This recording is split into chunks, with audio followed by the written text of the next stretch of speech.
furious here in Atlanta as 43 of the world's finest stock car drivers get buckled up and set to wage war for 300 miles on the high banks of Atlanta Motor Speedway.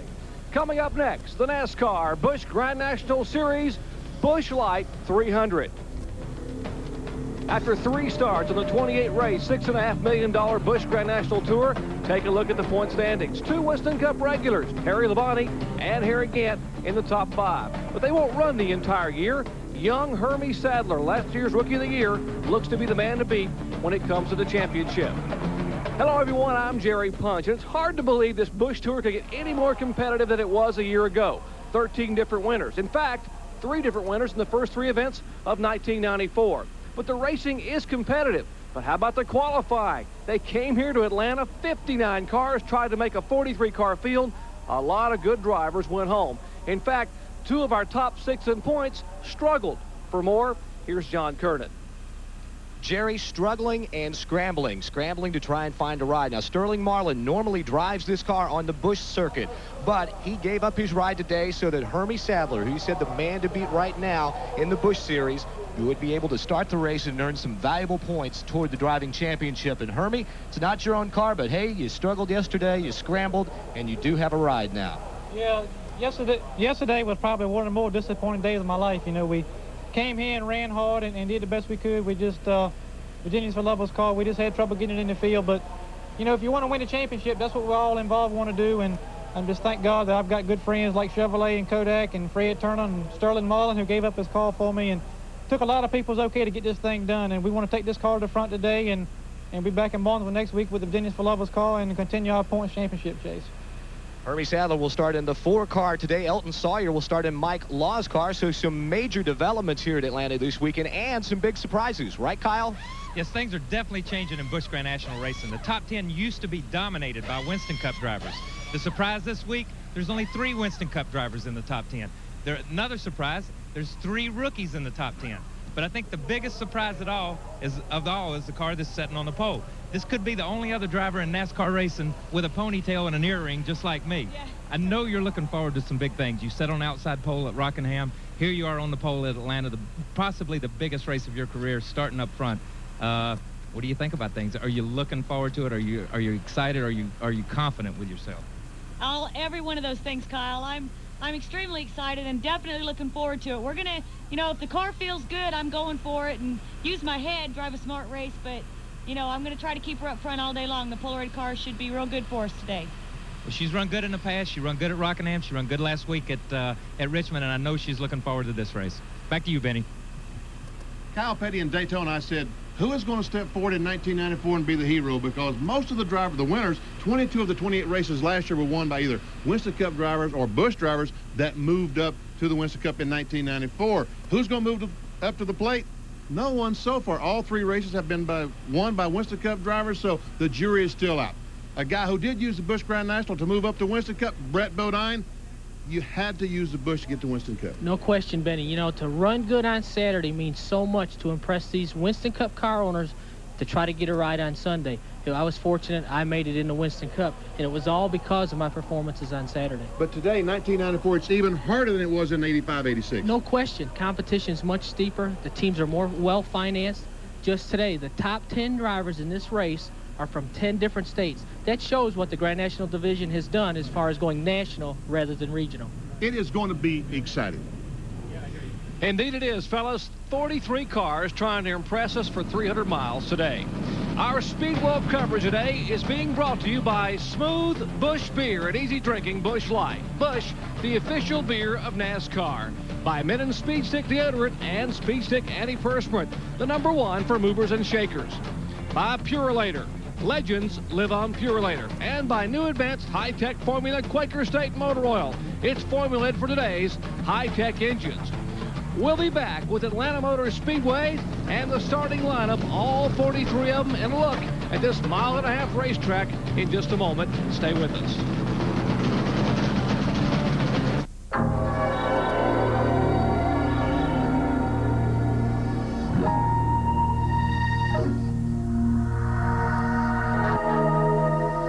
You can compare the new Suzuki RF to a lot of things.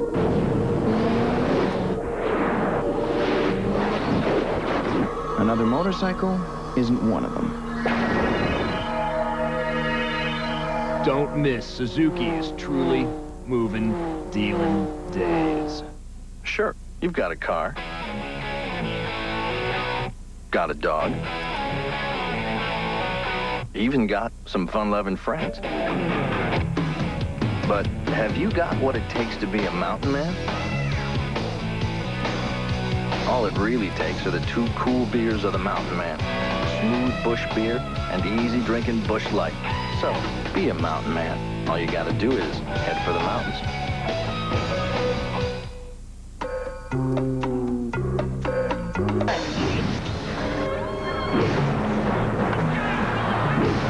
For this guy, any deodorant will do. But these guys need Speed Stick. Antiperspirant that gives 110%, even if you don't. 24-hour protection against wetness. And now Speed Stick deodorant has a powerful new formula to fight odor. Speed Stick. For movers and shakers, the #1, the only one. Announcing the biggest advance in Quaker State history. It's Quaker State's new advanced high-tech formula motor oil. It gives your engine superior protection against wear, superior protection against heat and stress, superior cleaning power. Protect your car's engine with new advanced Quaker State motor oil. It's formulated for today's high-tech engines. This is a new car. I'd be crazy not to use Quaker State. Back at Atlanta Motor Speedway, getting set for the Busch Light 300 here. Beautiful 1.5-mile facility here in Hampton, Georgia, about 25 miles south of downtown Atlanta. And you can take a look, fans. No snow this weekend. The blizzard of '93 did not return a year later, thankfully. And we had just a gorgeous day for the fans and the competitors. Take a look at this racetrack here. It is a true oval, one of the very few true ovals in the country today that the NASCAR cars compete on. 1.522 miles in length. The front stretch, 1/4 of a mile, the backstretch 1/4 of a mile, the degree of banking 5 degrees in the straightaways and 24 degrees in the turns.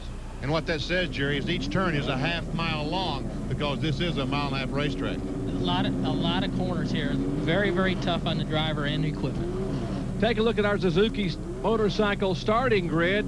There's Shauna Robinson making history today, the first woman ever to start on the pole for a NASCAR Busch Grand National Series event. A brand new track record as she starts alongside the 1992 Series champion Joe Nemechek. Back in row 2. Good effort by Mike Wallace, who won the ARCA 200 in Daytona, right here on ESPN, of course. And Mike looking to get a win here at Atlanta. Randy Porter, a rookie driver. Good effort for him. He starts 4th. Michael Waltrip starts in 5th spot. Only 3 laps of practice. He qualified 5th. Another rookie driver, only his 2nd ever start, Dirk Stevens, will start 6th. Back to row 4, Ernie Irvin, car number 28, looking to get a win here at Atlanta. Will start inside row 4, and Mark Martin, an incredible 7 wins a year ago in this race car. He starts 8th. Rookie driver Mike Garvey from the All-Pro ranks will start inside of row 5, and Robert Presley, look for him to be awfully tough today. He's a regular on the series. He starts in 10th place. Row 6, Jason Keller, another rookie, and Kenny Wallace in the TIC Financial car might be one of the guys to step up in 1994. Row 7, Dale Jarrett, the winner of the Daytona 500 in 1993, and Johnny Benson, another rookie out of Grand Rapids, Michigan. Ronald Cooper out of Georgia back in row 8, and my brother, Phil Parsons, on the outside in number 29. Jim Bowden in the inside of the 9th row, and Dale Earnhardt, the GM Goodrich car, on the outside. Look for that guy to go to the front. Kirk Schummerdine, his old mechanic of about 6 years, starts back of Earnhardt in row 10 alongside Chad Little, a young man who's running the entire circuit this year on the Busch Grand National. Elton Sawyer now driving the backup car for Mike Law. Sawyer did not qualify. He's 6th in the points. You heard John Curtis mention that. Sawyer will start inside row 11. And Tim Fedua, another rookie driver, will start alongside him and outside. Harry Gant, a multi-winner in Busch Grand National competition, went winless a year ago, trying to pick up a win here in 1994. And Randy LaJoie, awfully good runs last year, 2 second-place finishes in Busch. Rich Bickle will start the car number 98 inside row 13. And the 1992 SCCA Trans Am champion Jack Baldwin makes his Busch Grand National debut at Atlanta. He should be strong. Joe Bessie, a young man who's had terrible luck here in this year and the end of last year, trying to get a sponsor and a win. And Roy Payne, a former ARCA Rookie of the Year. Tom Peck in the car number 31 will start inside row 15. And Richard Petty's owned car, that's the 43 that Petty owns for Rodney Combs, will start 30th. In row 16, we find Randy McDonald out of Canada, and Hermes Sadler, we interviewed him just a moment ago. He's out of Virginia driving the number 4 car. In row 17, Tracy Leslie out of Michigan, and Doug Havron out of Syracuse, New York in the number 75. Row 18, Richard Lassiter out of California, and Bobby Labonte out of Texas, and that's in the Carl Wagner owned car. Row 19, Terry Labonte, his brother, and Dennis Setzer. Back in row 20, Ricky Craven, one of the provisional starters. David Green also. That is Bobby Labonte's car that David Green drives. He's a provisional starter. Row 21, Bobby Daughter and Mike McLaughlin, 2 provisional starters. And Larry Pearson, back in row 22. He is a former Busch Series champion. He took the Busch Series champions provision. And, of course, Larry Pearson, a 2-time series champion, as you mentioned. The last 2 weeks in a row, he had to take a provisional to get in the starting lineup. Well, Larry Pearson's a tough competitor. I'll tell you, I know for firsthand, he outran me both years that I ran for the championship. He won the championship. I finished second both times to him. Larry, you know, he's struggling. They haven't had a real good qualifying with this car, but they're capable of getting to the front. I'm going to tell you, this is probably one of the most competitive fields I've ever seen in a Busch Series race. We talked about competition just to qualify, Brett. 59 cars tried to qualify. 62 were in the garage. Take a look at who's out of here. Who didn't make it in the field? Some names like Morgan Shepherd. Man, does he run well here. Won the Winston Cup race here a year ago. Kenny Schrader. Andy Hillenberg has had some good runs in Busch racing. Tommy Houston stayed home. Now, Tommy had run 360 consecutive Busch Series events, had never missed one in 13 years, did not have a sponsor, missed the race at Richmond, and did not come to Atlanta. Tommy will hopefully be back when we come back on the air at Darlington in a couple of weeks. And here's a young man who is coming back to Busch Series racing, Elton Sawyer, driving a backup car. And he came down pit road. I don't know why he did that, but he did. He had to go to the back of the field anyway because they did change drivers. Elton Sawyer, this car was qualified by Mike Laws out of Orlando. Elton Sawyer's going to drive the car, so he had to go to the back of the field along with Hermes Sadler because they changed drivers. And Kurt Shelmerdine crashed in practice on Saturday. He has to go to the rear of the field. John Kernan? Well, meaning the Mike Laws car crashed. He crashed it yesterday morning, so this is actually Elton Sawyer's original car, but they've been having motor problems. They put in their 4th motor this weekend. They had to go to Hubert Hensley's team and borrow a motor for today's race. As we get set for green flag racing, the voices you're hearing are Kyle Petty and John Kernan in the pits. Yes, Kyle Petty's a pit announcer today. Brett Bodine, another Winston Cup driver, in the booth with Benny Parsons, and yours truly, Jerry Pudge. Glad to have you with us as the Busch cars come down and Carl Simmons waves the green flag. History is made. Shauna Robinson becomes the first young lady to win the pole in Busch Series competition, and she leads the charge in the turns 1 and 2. She's running tough on that inside line. I'll tell you, she really wants to do well today. She's very motivated to go out there and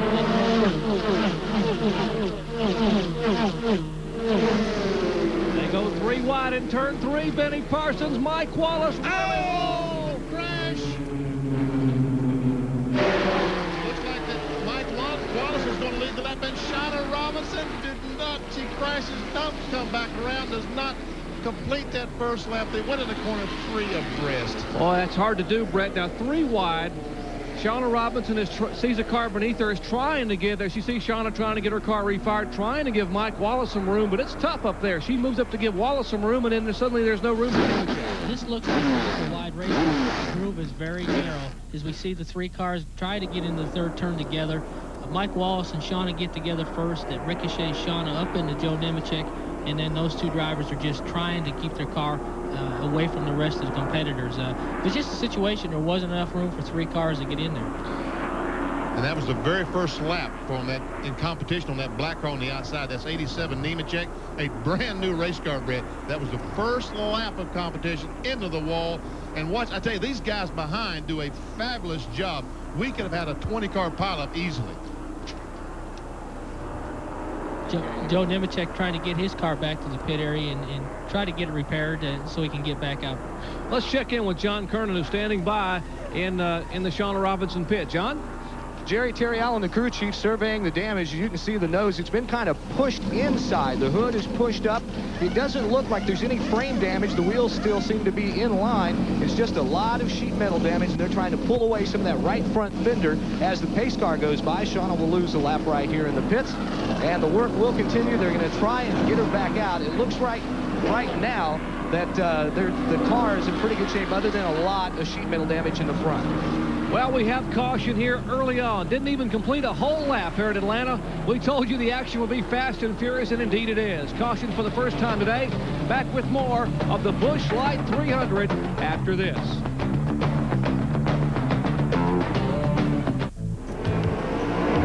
People ask me to endorse the strangest things. A green recliner? Not much of a sitter. I like going fast.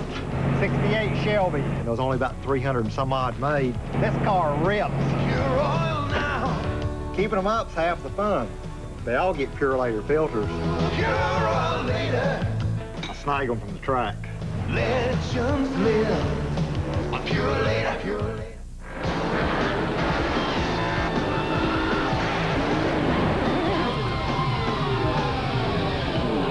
If you want to know why most NASCAR teams use a Sears Die-Hard battery, just ask a guy who didn't use a Die-Hard. Die-Hard, the official battery of NASCAR. For more power when you need it most. Lou, I'm in trouble. I need a good catcher and a 300 hitter. Tom, where's the merger contract? The deal can wait. I need a starter. Rotisserie players are desperate for that information edge. I'm Keith Olbermann. Find out who the experts pick as this year's top values. Before you draft, it's Baseball Tonight's Great Rotisserie Pay-Per-View Special. Don't tell me Bill needs home runs. I say he needs stolen bases. Rotisserie players, call your cable company now to order this great pay-per-view event. Back in Atlanta, 3 laps complete of 197. That's a top 5. We're under caution here. Didn't even make a lap, as you see our pole sitter, the Polaroid Chevrolet of Shauna Robinson, her car getting worked on. Now, here's what happened here a moment ago.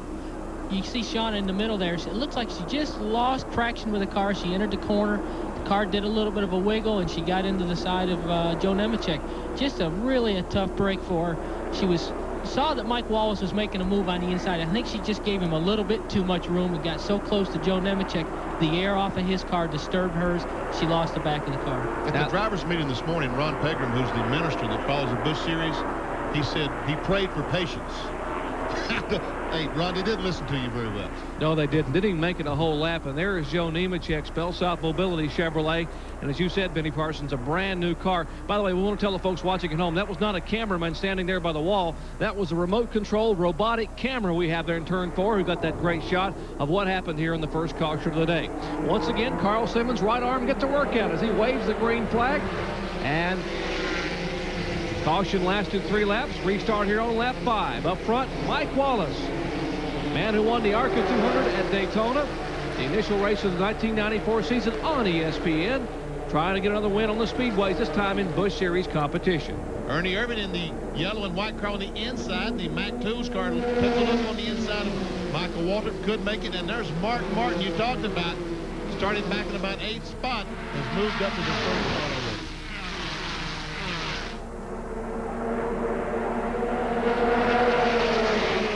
Robert Presley at black 99 on the outside of Ernie Irvin. It takes over 4th spot. We see already how important being able to run that high line. There's Mark Martin looking to the outside of Michael Waltrip. These V6 engines need a little bit more momentum as they exit the corner.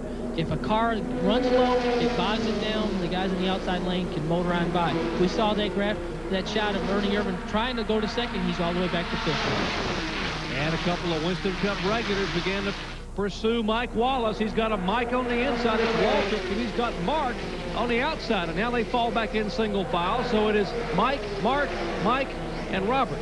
Those are the top 4 right now. And it looks like Mark Martin's not going to waste any time with the Winn-Dixie Ford trying to take the lead. He's really got that car hooked up in the outside lane. He's gone by everybody on the outside, made it look awfully easy, as he does so many times in this Busch Grand National Division. We mentioned there were 13 winners a year ago. Mark Martin won 7 of the races. Every race he finished, he won. That tells you how tough that car was in '93. Looks like Mike Waltrip and Robert Presley went to school with Mark Martin. They both passed Mike Wallace on the outside. They found that outside lane a little bit more to their liking. And here's a guy who's on the move, Dale Earnhardt, the Intimidator. What a story. At Richmond, Virginia, Earnhardt, for the first time in 579 attempts, did not qualify for a NASCAR race. He came back to Atlanta with a vengeance and is now trying to make his way toward the front, being shown back, what, in about 17th spot right now. He's trying to get by Randy Porter. That's Randy in the 35 car. And Earnhardt makes that pass. You ever see Jason Keller on the inside of Ernie Irvin and makes the pass? And he made the pass on the inside of it. Pretty impressive. Yes, very strong. It looks like he's got a car that's working well in the low lane. Here comes Dale Jarrett down the inside of Ernie Irvin, and it looks like he's going to get the spot also. Ernie Irvin not having the car handling very well toward the end. It was actually the car he owns, the Mac Tool sponsored Ford, as Dale Jarrett brings the Shoe World Chevrolet toward the front. What a great run Jarrett had in Daytona on ESPN, finishing second to Earnhardt. And while we were watching the action in the back, we had action up front. And Benny Parsons, we got a new leader. Michael Waltrip. Hey, I tell you what, Mark Martin in that Winn-Dixie Ford doesn't get passed very often. But watch this. Wow! Looked like Mark got in the corner just a little too deep and realized he needed to check up and reevaluate his group. And Michael just went on by. Well, Mark back. Exactly. Mark tries to make a move back on the inside. Looked like he just decided, I think I'll just take a yawn for a moment and back off the throttle, and Michael went around him. Now Mark makes it look easy. Looks like they're having some fun out there. Well, let me tell you, a Busch Grand National car is a lot of fun to drive compared to a Winston Cup car. These guys come out here on Saturday and have a blast racing these cars. They're so much lighter, so under horsepower, you can just really manhandle them and have a good time with them. Having a blast at 175, 80 miles an hour. Is that a blast? Sounds like my way to spend a Saturday afternoon. 3,200-pound cars as opposed to 3,500-pound Winston Cup cars that'll run tomorrow here in Atlanta. And, of course, V6 engines versus that push about 490 horsepower versus a V8, which is what, over almost 700? 720 in most of the cars today. And it just makes it a lot easier for the driver to drive the car. Get him around here and make the maneuvers and the passes. It's just a lot of fun to drive. There's Earnhardt going by Ronald Cooper in the 56. He's up behind Kenny Wallace. Bill Parsons is trying to follow Earnhardt through the traffic. That black and yellow car is Ronald Cooper, Johnny Cotton. And Mike Wallace has dropped back to this group. See the 9 car, the FDP brakes car that led that first lap, has dropped all the way back to this spot. Ernie Irvin and Mike Wallace both have dropped back to this group, and looks like Bill Parsons got an awful good handling race car. He just dropped to the bottom of the racetrack, drove up the inside of Kenny Wallace, and ran on by. He's following Ronald Cooper right to the front. And what a run Phil Parsons had a year ago at Michigan. Boy, was he impressive in a Busch car his own. That's the Matchbox collectibles machines. We got a battle back up front for third spot. Jason Keller. What an impressive run for the 24-year-old driver. That's him in the 57 car right behind Robert Presley in an unsponsored car number 99. Jason really got up close to Robert right there. It looks like it upset his car a little bit coming off the corner. Robert had to check up. Jason just going into 3 on the inside. What a real strong race car he's driving. Jason Keller, 24 years of age, a former All-Pro Rookie of the Year back in 1990. Finished third in the point standings in 1991. Ran a limited schedule last year here in Busch Series competition. And here's Kenny Wallace, Benny, who's slowing down. Off the pace. Looks like he's got some kind of engine problem or ignition problem, something like that. Thing looks like it's dead in the water, and a guy I thought maybe might be able to step up the plate in 94, having problems already. Another guy who thought he was going to win today, Joe Nemechek, is with Kyle Petty as we have a pass for the lead. Joe, you started on the outside pole. You won last week. You're coming off a big high. What did it look like? You were between a rock and a hard place. What did it look like from your angle? I got caught up in it, and I'm gonna speak my mind right now. Before the race, some people came down and told me what Mike Wallace was going to do. He was going to get up under Shauna and get her loose at the start of the race, and he did just what he said. And Shauna got loose and took me out with it, and it's wrong. We have Bell South and Cintas on our cars, brand new people trying to get into the sport, and it looks terrible. The first lap, we're in the wall, and it's wrong. I think NASCAR should penalize Mike Wallace. I mean, he did intentionally got Shauna loose. And we've been having these big powwows, you know, hey, we're supposed to be safe drivers, looking out for each other.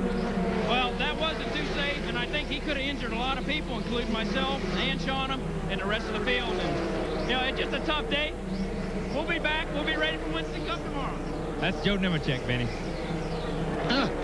He did speak his piece, didn't he? I wonder if Joe would have an opinion. Ernie Irvin is involved, the 75 of Doug Hevron. Charlie Henderson's car. Here comes the car sliding through at 170 miles per hour. That's the car number 95 that has come to rest back there. That is Jack Baldwin, the Marietta, Georgia driver. Hevron gets going. Here's as you see the roof flap on the Hevron car, the roof flaps once again doing their job, kept those cars that spun backwards on the ground. And Brett, that has got to be a comfort for the driver. It really is. I'll tell you, you know, we were so impressed with the spins at Daytona, the cars, the flaps coming up. Here's a replay of what happened. The pack of cars, Doug Hevron leading that pack, gets loose outside of Rodney Combs in front of that pack of cars, and Ernie and the rest of the guys, really no place to go. Did a great job getting by. I don't think anybody hit anything.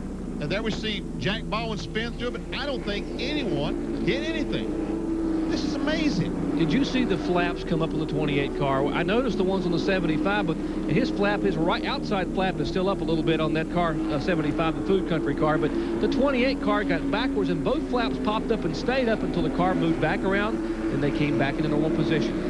A tremendous added comfort zone for the drivers, and the other cars won't lift up. Working the second caution flag today due to a 3-car incident coming out of turn 2. Back with more of the Busch Light 300 from Atlanta Motor Speedway after this. Get ready! DeSoto Speedway, the South's fastest short track. DeSoto Speedway, the South's fastest short track, has something for you every Saturday night. And it's awesome. Late model sportsman, open wheel modified, straight stock, modified minis, your stock minis, and a limited schedule of pro figure 8. Always free parking and great food at DeSoto Speedway. Stock car racing at its finest every Saturday night at 7 p.m. sharp. Great affordable family fun. 8 miles east I-75 on State Road 64. Be there. I really like this car. If I were to buy this, how much would you give me for my car?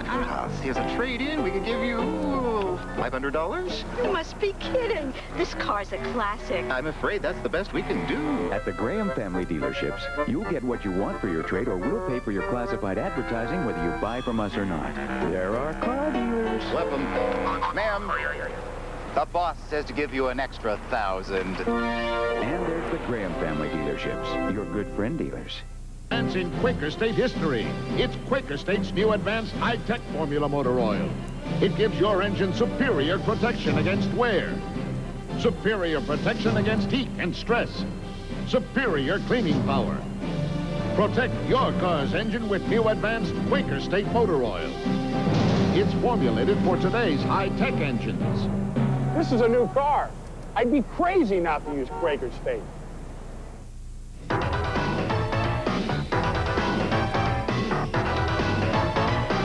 Track Facts are brought to you by new advanced high-tech formula Quaker State motor oil. It's formulated for today's high-tech engines. Several years ago, NASCAR mandated that all cars, both Winston Cup and Busch Grand National, had to run a window in the right side at Daytona and Talladega. This is an aid to keep the car on the ground in case of a spin-out. Well, since then, NASCAR has reviewed and decided, hey, all racetracks above 1 mile need this window. Now, the question is, if the car is spun up against the outside retaining wall or another car, how does the driver get out? We're in Andy Hillenberg's Budget Gourmet shop in his Chevrolet. He's sitting in there. Hey, Andy, can you get out this window? Yeah, Benny. All right, show me how. We'll get the steering wheel off first and start heading in that direction. Then we have a seat belt here to hold the window in place. Hit the latch, pull it back, let it slide out there, and just start crawling. Well, come on, Andy. The thing might be on fire. Well, I'm glad so you can get out of there. Yeah, I might have to lose another couple pounds. Now, I was waiting to see if you were going to get out of that window, BP. There's not a way in this world I can get in that window, much less out of that window. Let's take a look at our pit stop summary. In first, out first, can't beat that, but that was fuel only, as you heard John Kernan say. Jason Keller, a new crew, a young crew, came in second, out sixth. Michael Waltrip, third and third, Gant fourth and fourth, and Ronald Cooper, just coming back with a new crew, had trouble in the pits. Let's check in with John Kernan. But Jerry, I talked with Steve Neal, who Mark Martin's crew chief. He's been busy running up and down pit road, checking all the guys who changed their Goodyear tires. He's seeing not a lot of wear. In fact, they, from their fastest lap to some of their slowest laps without traffic involved, they had only lost about 1/10 to 2/10 of a second. Mark said, let's not change tires, let's not do anything to the car right now. And Steve told me, hey, there's 150 laps left. Yeah, I'm going to save another set of tires to use under caution if I get the chance. And just as you said, Brett Bodine, they're going to save those tires. The rules are meant to try to minimize the cost in this series. And NASCAR very wisely said, let's going to have just 2 sets of tires, or 8 tires total under caution. And as you said, they've made the call to save them for later. There's a perfect example. Those guys, this rule just saved Jack Roush the price of a set of tires. If there had been no rule, they would have definitely put 4 tires on. But because they could only put 2 on the yellow, they're going to save them for the end of the race. And a set of tires, we're not talking about $300, folks. We're talking about $1,200 for 4 tires. They're $300 a piece. But Jack is one of the guys that probably could afford another set down there. Not that he's trying to be cheap, he's just being smart, as you heard John Kernan and Steve Mill talking about a moment ago. That's the car that Jack owns. That's the car that's leading the race right there. The car number 60, the Winn-Dixie Ford Thunderbird. Mark Martin, 7 times he went to victory lane in 1993. Every time that car finished, it won. This year, Mark Martin came close to winning at Daytona with just a few laps to go. He had a problem with the engine, and he parked it. He's trying to pick up his first win of 1994. Back to Green Flag Racing, lap 52. Look at Dale Earnhardt. Made a pit stop and moved up to 2nd spot. And I don't know if he changed tires or not. I didn't watch. He might have something for Martin. Coming up to speed, laps averaging over 170 miles per hour. And just as you said, Benny Parsons, Earnhardt is staying right there, a couple of car lengths back. It is Martin, Earnhardt, Waltrip, and Gant. Before the caution, we saw that trouble keeping the car low on the racetrack. We'll see if the adjustments they might have made during the pit stop lets him keep the car closer to the bottom of the racetrack. So far, it's working for him. He's right out of Mark Martin's boat. We know that Michael Waltrip changed 4 tires. We watched that and heard Kyle Petty report that. Remember, Dale Earnhardt started back in 18th position. Now, just after lap 50, he has moved to 2nd spot by virtue of some great pit work and some aggressive driving. Earnhardt wouldn't be aggressive, would he, on the racetrack?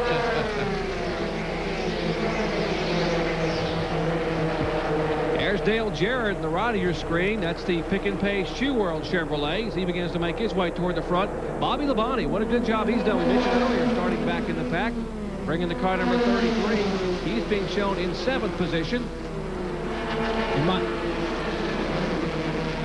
Here's Earnhardt closing up right on the back bumper of Mark Martin, and Michael Waltrip trying to pass Earnhardt going in the 3rd corner, so Mark might want those tires. He may wish, oh boy, why didn't I change those tires? We'll see. Here goes Earnhardt. Yes, sir. Michael Waltrip follows. And Harry Gant. That was very similar to that problem Mark had early in the race. Certainly made his way to the front in a hurry. Earnhardt, the new leader here in Atlanta. Let's check in with Kyle Petty. You talked about Mark Martin not changing any tires, and we talked about Michael Waltrip changing 4 tires. Dale Earnhardt made a chassis adjustment and only changed 2 tires. And it seems like his car seems to be working best, Benny. Gotcha. No question, his chassis adjustment really worked well for him because that's the best his car's looked all day. Good run for Joe Bessie in the car number 97. Here's a young man that nearly won this race at Atlanta last November. Came close to winning last week at Richmond, was leading the race, and the car spun, and he tagged the car and wiped out to the car he had up there. He's hanging with him in the top 5. Him and Jason Keller are just out of that front pack, but I got a feeling they're going to catch up here just a little while. We've got a car in the wall coming off the 4th corner.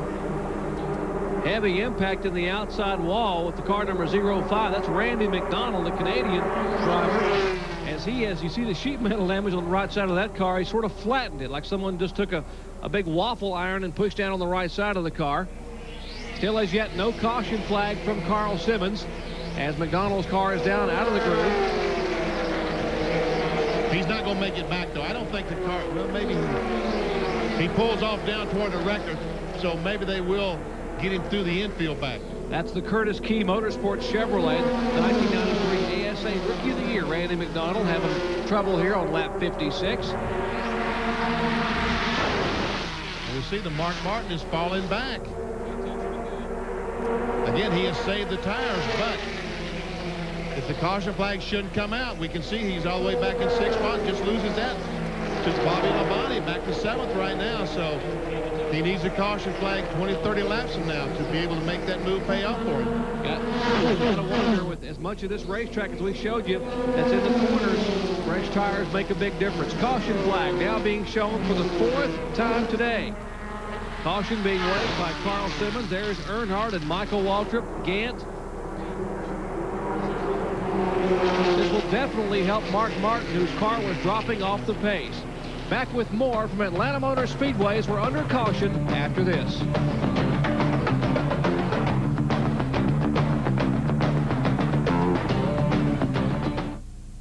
Announcing the biggest advance in Quaker State history. It's Quaker State's new advanced high-tech formula motor oil. It gives your engine superior protection against wear, superior protection against heat and stress, superior cleaning power. Protect your car's engine with new advanced Quaker State motor oil. It's formulated for today's high-tech engines. This is a new car. I'd be crazy not to use Quaker State.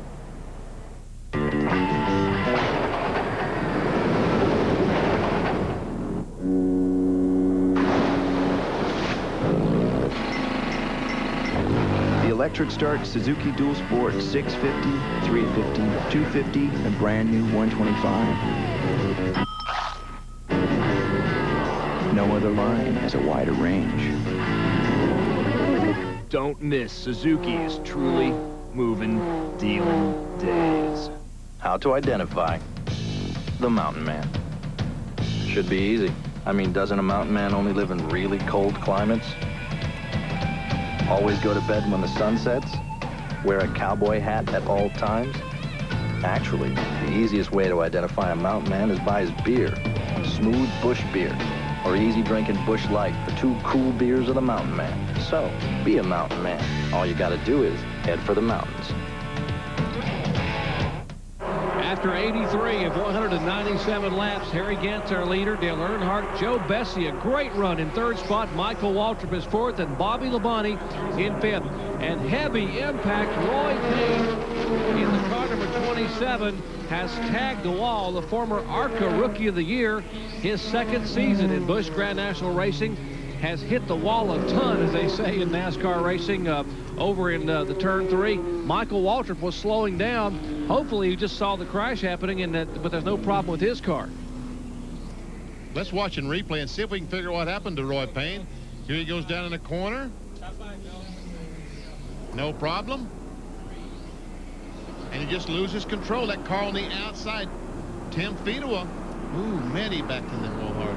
Tim Fedewa, the white 55, was on the outside, and when you go in the corner and the car on the outside of you, just that cushion of air, it takes it away and makes the cars go around a little bit easier. There's an electrical fire. Apparently Michael is waving. You see him waving at the window.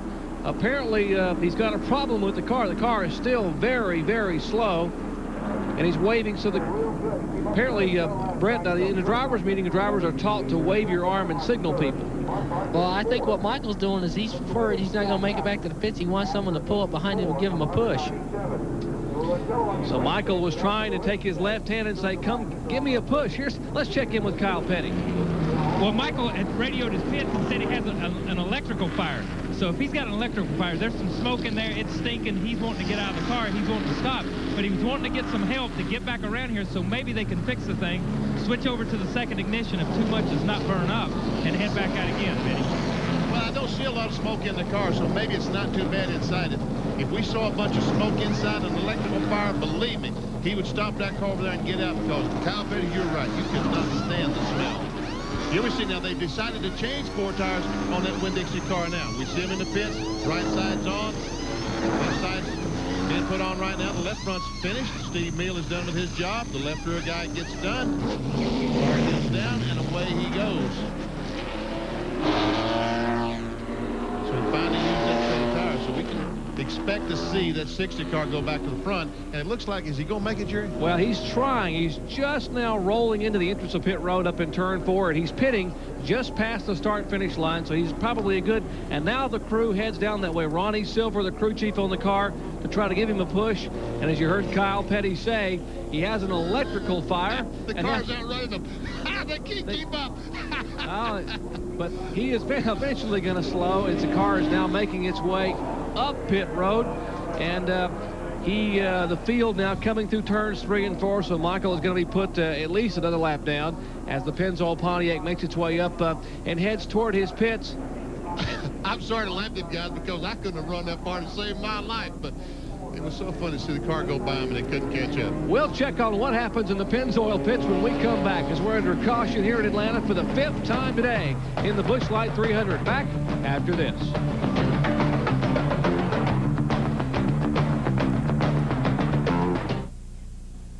It's a first, and it's going on now.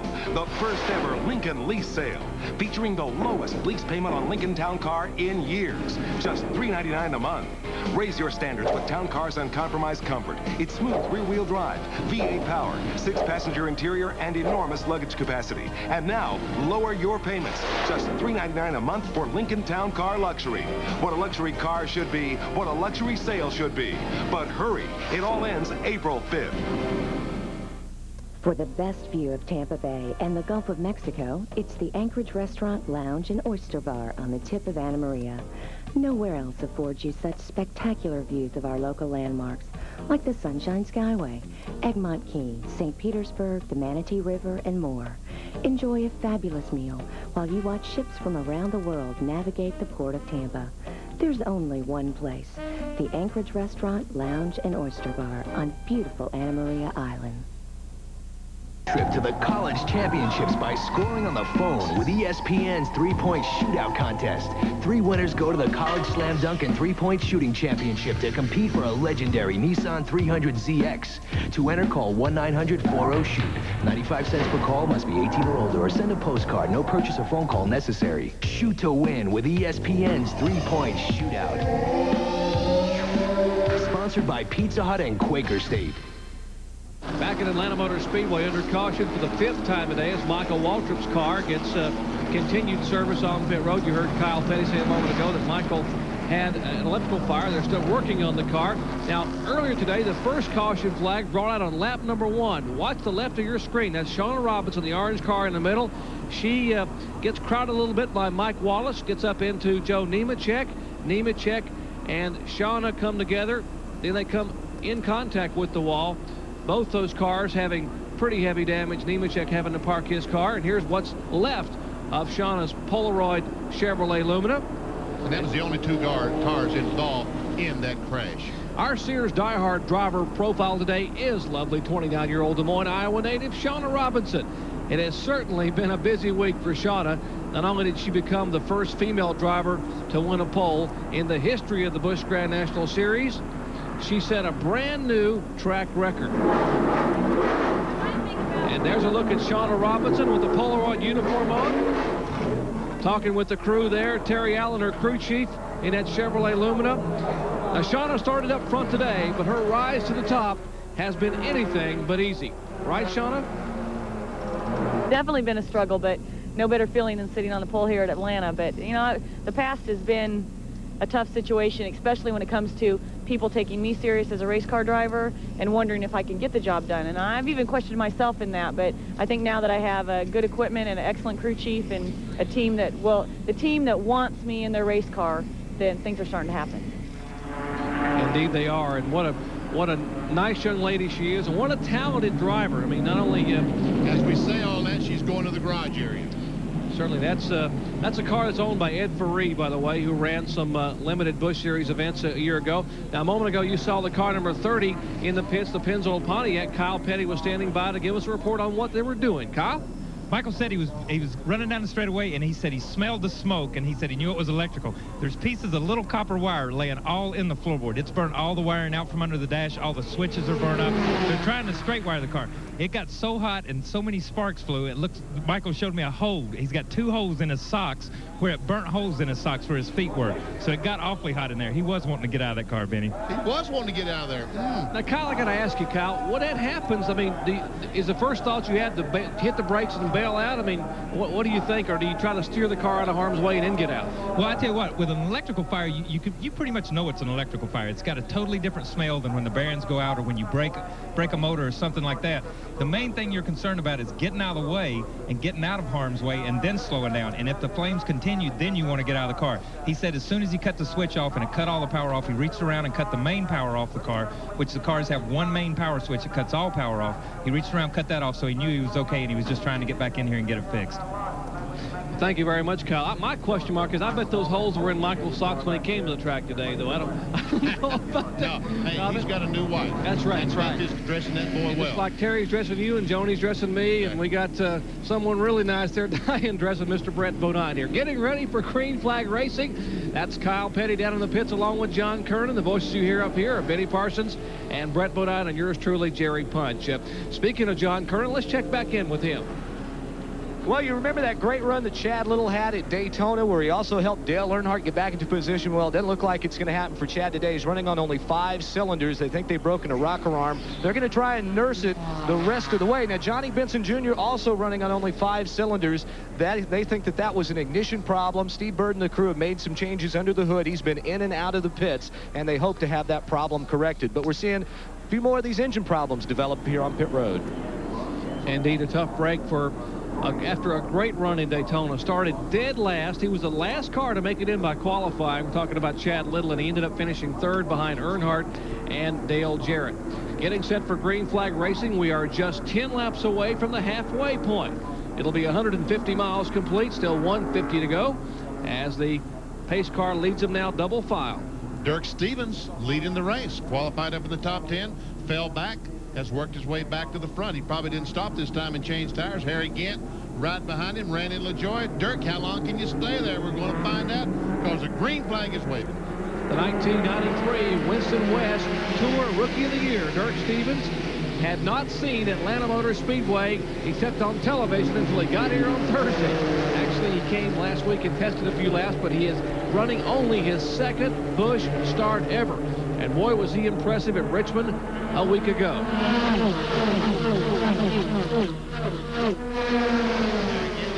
Down the back straightaway. Let's watch. That's a Ford that Dirk Stevens is driving.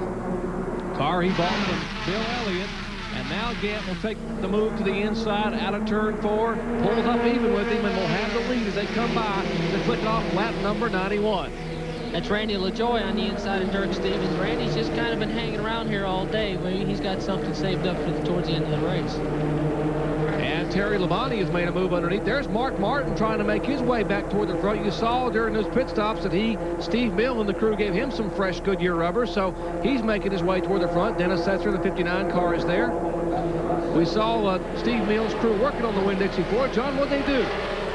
You know, Jerry, with the radial tires, what I've seen these teams do, instead of playing with the wedge bolts in the back of the car, jack and wedge, taking it out, what they do is they make pressure adjustments. Mark's car was running a little bit loose, so they made a little pressure adjustment in the tires, and they think that they will have that car right where it needs to be. And remember, they've still got 4 tires left to change under caution, and they can go a little further distance than some of these other teams who changed tires earlier. Well, indeed, they make a slight adjustment. Brett, I'm told they make an adjustment down to a 1/4 pound of air pressure in the tire. I'll tell you, a very small amount of air pressure can make a night and day difference in the way the car performs on the racetrack. The tire guy is really the main guy on Sunday when it comes to making adjustments. Brett, who in the world tried that to begin with? I mean, 1 pound of air pressure. Come on. That seems so small, it would make no difference at all, but I know that it does because everyone is doing it. Well, one thing that you have to understand is 1 pound of air pressure on cold tires, as those tires are run on the racetrack and they build up, that can change 3 or 4 pounds in the buildup. So consequently, it's the buildup pressure that you're really trying to adjust, not necessarily the initial pressure. I got you. I follow you. good battle on the racetrack for second, third, and fourth. Randy LaJoie has the Chevrolet, the Fina Chevrolet, owned by Dick Moroso in second spot. Terry LaVon coming from back in the pack. That's the car that won at Rockingham on the second stop on the 1994 Busch Tour. He is in third spot, and Joe Bessie, we keep mentioning Joe Bessie's name. The young man is driving the wheels off that Chevrolet. That's the car that got wrecked at Daytona, and they worked around the clock to put it together. Labonte taking over that second spot on the inside of LaJoie down in turn one. The BMW Windows Chevrolet tries to take it away, but LaJoie won't let him. Boy, was Randy LaJoie impressive a year ago on ESPN. He finished second at Talladega, second at Darlington. Had some great runs in that car. Plans on running 5 Winston Cup shows. Hangs on the outside. The car slips a little bit up in the same turn where we had that first caution flag today with Shauna and Nemechek and Mike Wallace. But now Terry Labonte makes the pass. We'll see if Bessie can make the move, but he is down on the bottom of the racetrack. Looks like they're drafting back now. How important is the draft here, Brett? Well, it definitely can help you out. There's no question that the straightaway speed can be increased if you stay in line. We'll see this happen. Joe Bessie was down on the bottom of the racetrack by himself after they fell single file, and now the outside lane's just driving by. We see Earnhardt's going by. Now Dale Jarrett is going to try to get by on the outside. We saw Mark Martin in the picture just a moment ago come into the pit. There's Mark Martin on the inside trying to get by.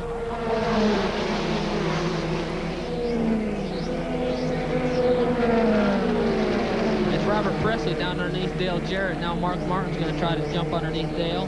He does it. Well, Jarrett was making his way toward the front a moment ago, and suddenly his car just got very high in the turn about a half a lap ago. The car has developed a serious handling problem as he dives back in the corner. That's Terry Labonte, the MW Windows car you're watching there. Second, third, fourth, fifth, sixth, and seventh, all right together. Mark Martin on the outside of Presley takes his spot away. As Joe Bessie, Earnhardt goes by LaJoie, takes his spot. Now Bessie going to try to follow Earnhardt. That's for third, fourth, and fifth. Bessie takes the fourth spot. Here is Martin to take the fifth spot away from Randy LaJoie. Martin down on the bottom of the racetrack. And as Brett Bodine mentioned a moment ago, the draft not really helping Mark Martin right now, but he's got some horsepower trying to hold that bottom groove in turn 3. Right there we see Mark Martin's new tires take effect. Right in the middle of the corner when you want to get back in that throttle, Mark was able to get in the throttle 2-3 car lengths sooner than Randy LaJoie and just drive right by him. Talk about disappointment early today. Our pole sitter, a record setter, and a young lady who put her name in the history book. Shauna Robinson is standing by with Kyle Petty. Yeah, Shauna, you made history. You sat on the pole. You had some high expectations, and you got in that first lap accident. And I'm going to have to tell you up front that Joe Nemechek absolutely blasted Mike Wallace on the deal. What did you see? You were kind of sandwiched in between them. What happened? Oh, I was definitely in between him. I knew Joe was on the right. My spotter just said you got a car coming on the inside. And I held my line, and he flat turned right into my car. There's a big dent right on the right side to prove it. You know, it just shows what kind of class somebody has out there. And there was a statement made before the race that he said he was going to do that. And, you know, he did exactly what he said he was going to do. But if he thinks that that was going to benefit him, I think he's got another thing coming. You know, we had a good race car out here, and I'm working hard to get where I am. And if somebody just can't take the fact that a woman's in racing and he thinks he's going to do something like that, I'm not walking away. So we've got a lot more races this year. And, you know, I'm never going to trash anybody on TV. You know, we're all race car drivers, but, you know, I think that the class shows, and we're seeing it right now. Well, there you have it. You can see she's upset, but she's still got a smile on her face, Benny. Boy, she is a fireball, and that's why she's such a good competitor and a great race car driver. Not only is she gorgeous, she has got a tremendous amount of spirit, and good for you, Shauna. And by the way, fans, we are going to try to talk to Mike Wallace if we can when the race is over and get his side of the story to be fair to all involved in what happened on lap 1.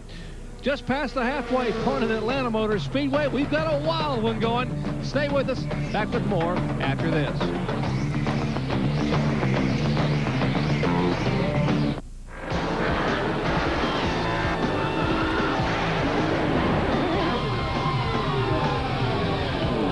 If you want to know why most NASCAR teams use a Sears Die-Hard battery, just ask a guy who didn't use a Die-Hard. Die-Hard, the official battery of NASCAR. For more power when you need it most. Over 1 million people each week walk into AutoZone, and taking care of them means having what they need when they need it. That means stocking a lot of parts for a lot of cars. Now, nobody can stock everything, but we stock more than most. And how do we know which ones to carry? That's easy. We listen to our customers, because nobody knows better about what you want than you. So the next time you walk through that door, you might think of yourself as a customer, but we think of you as the boss.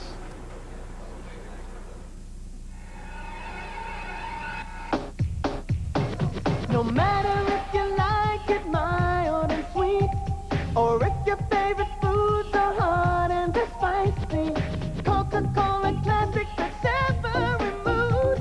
With every kind of food, there's always Coca-Cola, yeah.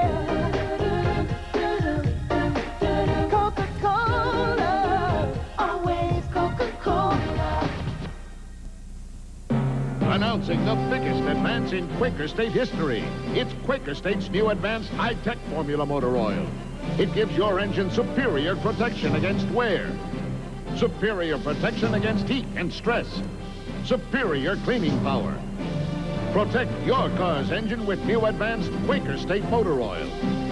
It's formulated for today's high-tech engines. This is a new car.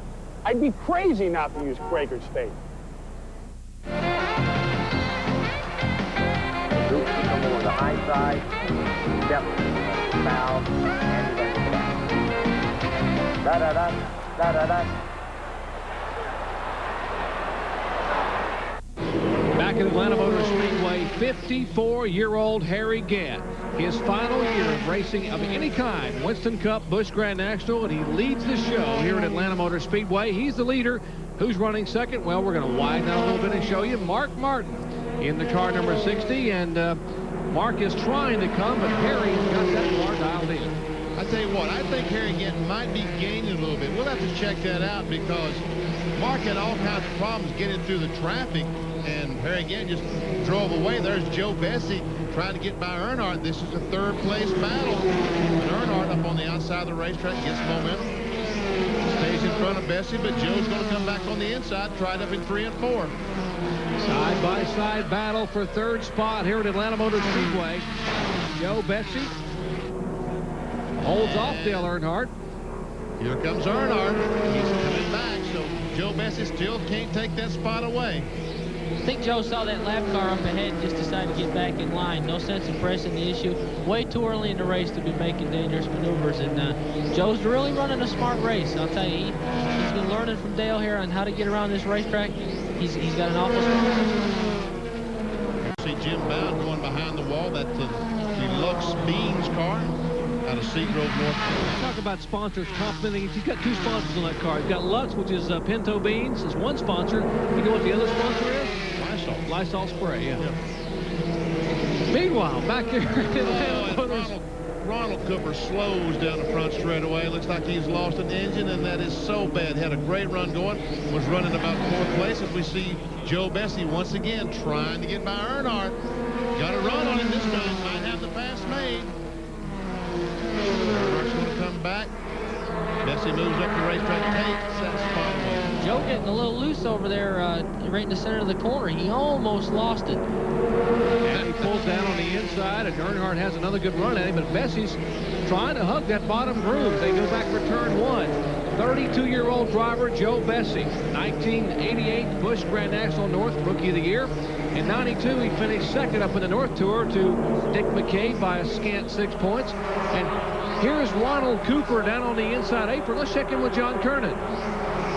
Well, Jerry, once again, it looks like engine problems. Ronald Cooper, who started running with a skip in the motor. It could be something going in the valve train. It quite possibly could something be in the ignition. They will bring him on to pit road to see if they can get the problem fixed and get him back out there. Cooper was very, very anxious to get this race started today. As Jerry said earlier, it's been 1990 since he ran the full schedule on the Busch Series, and he has really made a very good run so far in his races this year.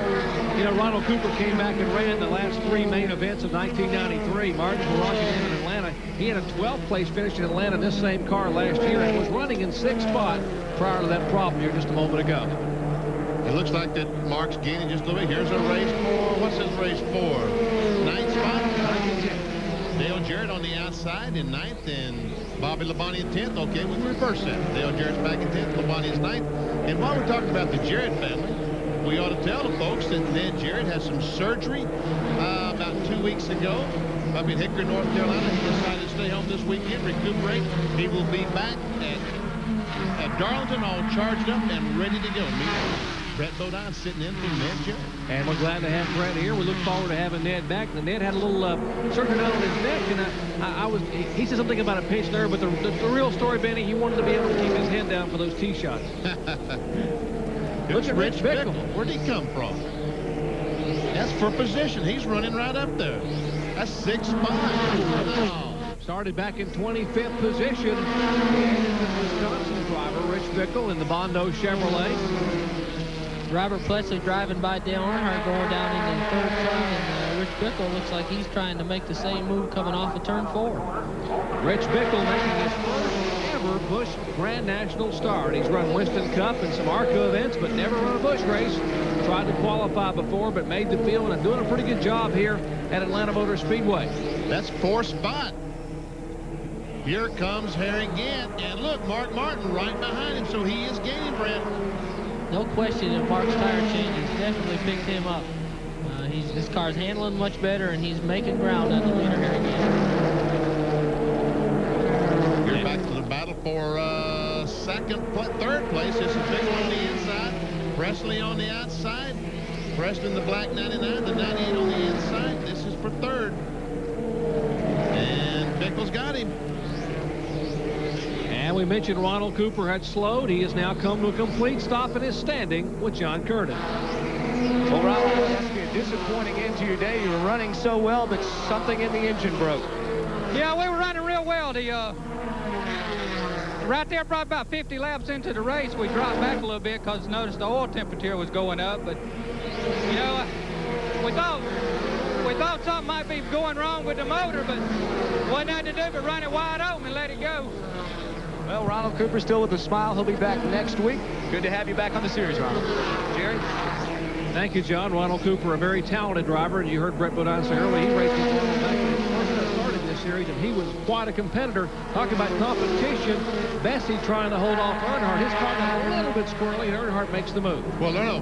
Bessie's still trying to pass Earnhardt. He's still trying to pass Earnhardt, and he still hasn't been able to make it. He gets alongside, but when he go in the corner, Earnhardt up on the top side of the racetrack, drives past him. Dale Earnhardt, the winningest driver, active driver now in Busch competition. 22 career victories, 18 on super speedways. And there we see the Mark Martin closing ever so slowly. And Harry Gant is our leader. Let's take a look at our AutoZone recap here. Our leader is Gant, has led 34 of 110 laps. There have been 14 lead changes among 8 drivers. 20 cars on the lead lap as of lap 110. 5 caution flags. The average speed a shade over 120 miles per hour. Lap leaders, taking a look there. Mark Martin, who's closing in a hurry, has led 39 laps. Gant, who still leads, has led 37. Earnhardt, Waltrip, Mike Wallace, and Chad Little being shown as the leaders, along with Joe Bessie and Dirk Stevens. Out of race, Elton Sawyer, Mike McLaughlin, Magic Shoes is gone. Ernie Irvin, Phil Parsons had trouble with the transmission. Doug Hevron involved in an incident. And Joe Nemechek, a victim of that first lap crash. Randy McDonald tagged the wall. Roy Payne hit the outside wall in turn 3. And Shauna Robinson has just gone to the garage area. And look at Mark Martin. We just gave you the AutoZone recap. Mark was patient enough to wait for that to be complete. And now Mark's going to make his pass. He's going to try to make his pass. No, he's going to make his pass. Well, let's see now. Who's right? Looks like Jerry's right. He makes that pass. Mark Martin did a heck of a job. And about 6 laps ago, he had about a 20-car length deficit. Now he's got about 4 and pulling away from here again. This car's awfully well through the center of the corners. Again, you got to have a car that can roll through the center of the corner. We saw Mark chase Harry down into that corner. Harry slid up. Mark was able to throttle right on by coming up. 120 laps are complete. 197 as you look from high above Atlanta Motor Speedway. As we get set for the final laps here at Atlanta Motor Speedway. We'll be back with more in the Busch Light 300 after this. At AutoZone, most of our customers are folks who like to work on their cars themselves. But the ones who come in most often are those who work on cars for a living. Guys like Ed Graven. Now, Ed's garage is in Ogden, Utah, where most of the time you'll find him pulling an engine or sliding under a car. And just about every day, he drives past a half dozen other parts stores on his way to AutoZone. Because Ed knows that when it comes to getting the right part for the right price, there's just no place better than AutoZone. Announcing the biggest advance in Quaker State history. It's Quaker State's new advanced high-tech formula motor oil. It gives your engine superior protection against wear, superior protection against heat and stress, superior cleaning power. Protect your car's engine with new advanced Quaker State motor oil. It's formulated for today's high-tech engines. This is a new car. I'd be crazy not to use Quaker State.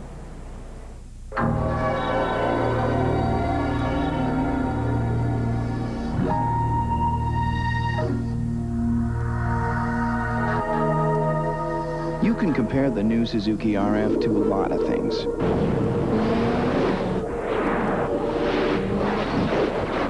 Another motorcycle isn't one of them. Don't miss Suzuki's truly moving, dealing days. Performance. Every element on the track is matched by one off the track. Off the track and into the high-performance furnace systems of Luxair. Speed is matched by high efficiency, protection by strong warranty, handling by quiet operation, and power by warm Luxair comfort. Winners in performance, #1 in comfort, Luxair. A reason for loving every season. Back at Atlanta Motor Speedway, our field summary. Mark Martin's our leader. Harry Gant second. Rich Bickle, a great run in third spot. His first ever Busch start. Robert Presley is fourth. Dale Earnhardt is holding the fifth position. And that is a great battle as you're watching right there. As you look at our field summary. Earnhardt, 5th, 6th, 7th, 8th, 9th, 10th, 11th, 12th, 8 cars all together on the outside. Joe Bessie beneath him. The 20 car, Randy LaJoie is behind him. Tracy Leslie is back there. And Dennis Setzer in the Alliance Training Center Chevrolet. And look at Larry Pearson. Started shotgun on the field. We had a little bit of almost a collision there between Randy LaJoie and Joe Bessie. That's all Bessie needs is another wreck. Oh, man. Oh, man. He's seen enough of those. He must see those in his dreams. Randy LaJoie makes the pass. Now he's going to try to get by Earnhardt. Bessie's been trying to do it. LaJoie says, let me go up there and try this for a while. It's about a half a lap behind the leaders. The car on the top of your screen, that is Larry Pearson, who started 43rd shotgun on the field, the two-time Busch Series champion. That's the Mac Martin-owned Stanley Tool Chevrolet. And boy, what a job Larry has done to bring that car toward the top 10. If there's a guy that can come from the back of the pack, it's Larry Pearson. Very patient driver, never in a hurry. Dennis Setzer awfully crooked right there coming off the second turn. He did a great job of getting it back under control. Boy, whole lot crooked. Boy, did his heart skip a beat there with that big left-hand turn. There's Earnhardt, Joe Bessie. Once again, we're looking at 6th, 7th, and 8th as Randy LaJoie has moved in front of that group to take over the 5th spot. Going around the car number 43 of Rodney Combs, a Richard Petty on Black Flag Pontiac. Oh, Bessie got hung behind him and losing all those spots. He worked so hard to get up there, got hung behind Rodney Combs and lost all those spots. Every one of those cars goes by with the exception of Dirk Stevens. I mentioned Dennis Setzer now being shown in the top 7. He had a great run in his first attempt at Atlanta back in November. Had come from the back of the pack and was running 6th with a few laps to go and got tangled up with Chad Little. 2 cars spinning and missing out on what was a great opportunity for a top 5 finish in last year's finale in Busch Racing. That's our 4th place car, right? That black 99 of Robert Presley. There's Earnhardt, who's currently running what, 7th? 7th, and then behind him is Setzer. And Setzer's going to take a look at the 7th spot, but Earnhardt holding him in his groove. 69 laps remain. Setzer now will try to take the spot away from Earnhardt. That 7th position being contested. It's a drag race to turn 1, and Setzer will have the advantage, at least entering the turn. And we got a bit. Oh, Earnhardt gets way high. He got a little crooked down there too, Brett. He ran it in that first turn awfully deep and just got up high, headed towards that light gray area. He knew enough to get out of the throttle and give up the spot. Take a look at Dennis Setzer. Started 38th, made his way patiently, very, very patiently toward the front, and right now he is being shown in 6th position. A lot of people compare him with the late Butch Lindley in his driving style. A very patient, a very kind driver. Doesn't use up the race car, but always makes his way to the front when it's time to go. Looks like someone that's used up the race car is Dale Earnhardt. He's on the backslide. He's really fighting the car, running that high lane, trying to get a hold of any part of the racetrack he can, and he's just not having any luck up there. These guys are driving by him now on the inside. And I tell you what, they got to get going, because as they come off turn 4, the leader, Mark Martin, right now is going in turn 3. So there we see Martin.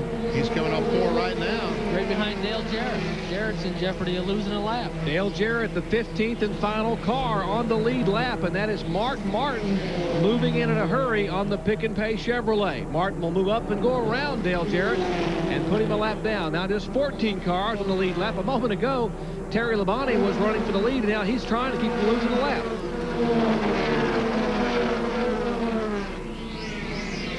There we see the 97 and 3. Hey, same deal. How many laps have we seen this, Brett? About 25 now. Joe Bessie on the inside. Earnhardt on the outside. Kyle Petty, what's Earnhardt doing? Has he got a problem or what? Earnhardt's car, basically what has happened is he stopped early. Like I said, when we were talking about Mark not changing tires, Earnhardt put on 2 tires. He put on right side. The last caution in lap 85 or 86, he only put on left side. So he's got all the laps he run before that on the right side, plus the last 40 or 50 laps. So the car is really loose, Vinny. I got you. That's a great report, because Earnhardt has only changed that right side. Now, who's that spun? That was smoke out of one car as he went up across the racetrack and headed down pit road. The right front tire, he has hit the wall. That car has hit the wall. That's Presley, has nailed the wall hard. He's coming down pit road, and I hope he can stop. Robert Presley in the car number 99, who qualified 10th, and the right side of that car is hurt heavy. Earnhardt getting lapped by Mark Martin. There he goes. Earnhardt's on the outside. Shadow a lap down. It's Randy Porter in the 35. He's in jeopardy of going a lap down as Mark Martin's trying to get by him on the inside. Now, Porter was a rookie driver who qualified 4th, a young man from Greenville, South Carolina, as the caution now being shown to the field. What a tough break for Earnhardt. Well, I know how he feels. That happened to me at Rockingham. Just the lap before you get lapped, and the next lap the yellow comes out. Caution on the speedway for the 6th time today here at Atlanta Motor Raceway. Back with more for the Busch Light 300 after this.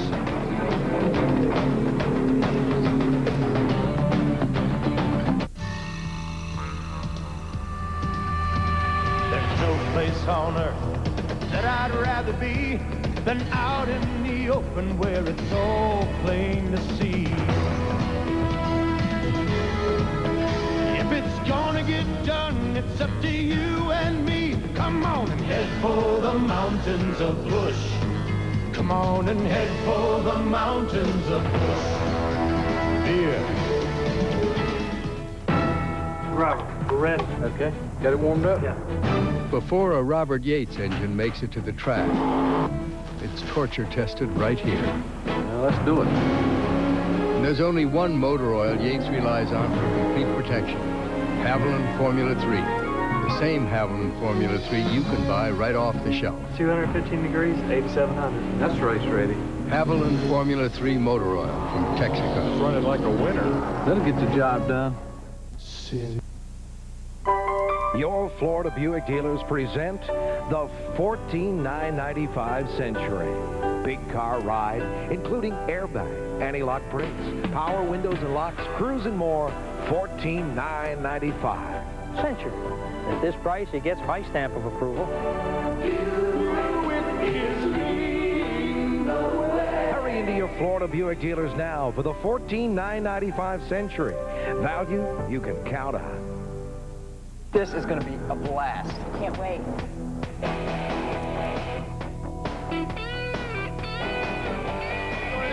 Go for it. Wow, look at all these kids. Hey, come on. Mack Tools Gator Nationals, March 17th through 20th, Gainesville Raceway, Gainesville, Florida. Tickets available at Ticketmaster. She had a great time. Starts in 1994, and boy, what a shuffling they're going to take. Hermie Sadler's had trouble, had to get in a car number 4 to start the race. They had problems today. Robert Presley just smacked the outside wall, his car being worked on behind the wall. Kenny Wallace had trouble in the early part of the race with fuel pressure. Harry Gant will not run the full series. He's not going to be a factor for the championship. Like you said, Benny, no one right now has taken control, even early on, of this Busch series. They sure aren't, as the green flag drops and we're off and running, and Mark Martin continues to lead. Harry Gant second, and Bobby Labonte is third. The red white car on the inside. 15 Chevrolet of Bobby Labonte. 11 cars left on the lead lap. Dale Jarrett is a lap down, as is the car number 23 of Chad Little and Dale Earnhardt.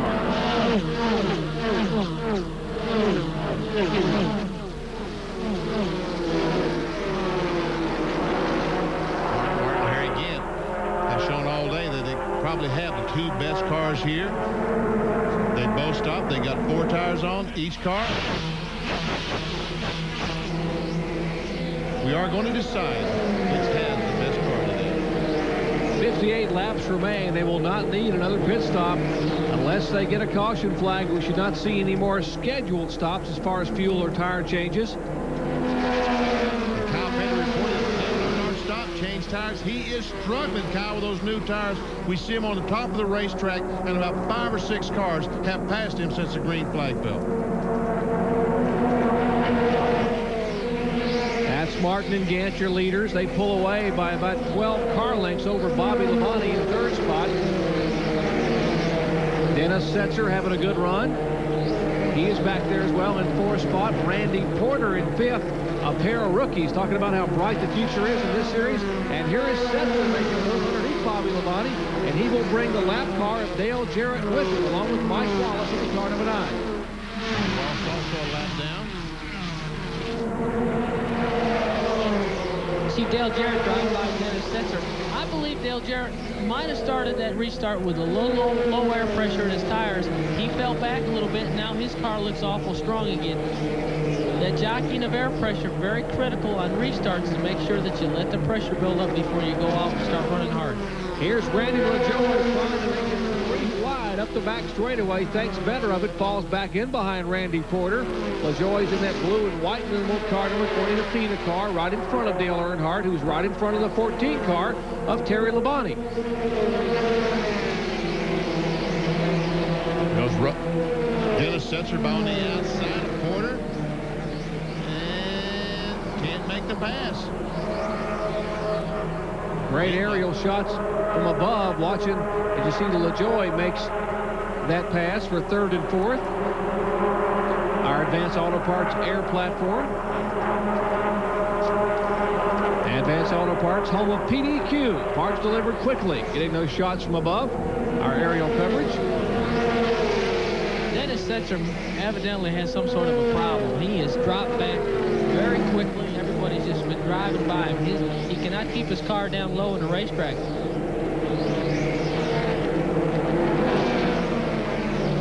As we see, he has fallen all the way back to the end of that pack, and Bobby Labonte was up there just a moment ago. Now he has fallen back. He's even fallen farther back than Dennis Setzer. So these guys, you're right, they restarted the race. The car looked good, and all of a sudden they go back.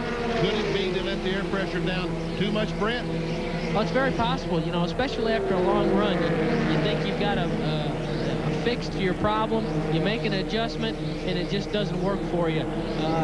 Too little of air pressure is very, very hard to drive the car. The car gets very squirrely. Glad to have you with us here at Atlanta Motor Speedway. Benny Parsons, Brett Bodine, John Kernan, Kyle Petty, and yours truly, Jerry Pudge, bringing you live racing action here at Atlanta Motor Speedway. The Busch Light 300 as Mark Martin trying to pick up his first win in 1994. Back with more after this.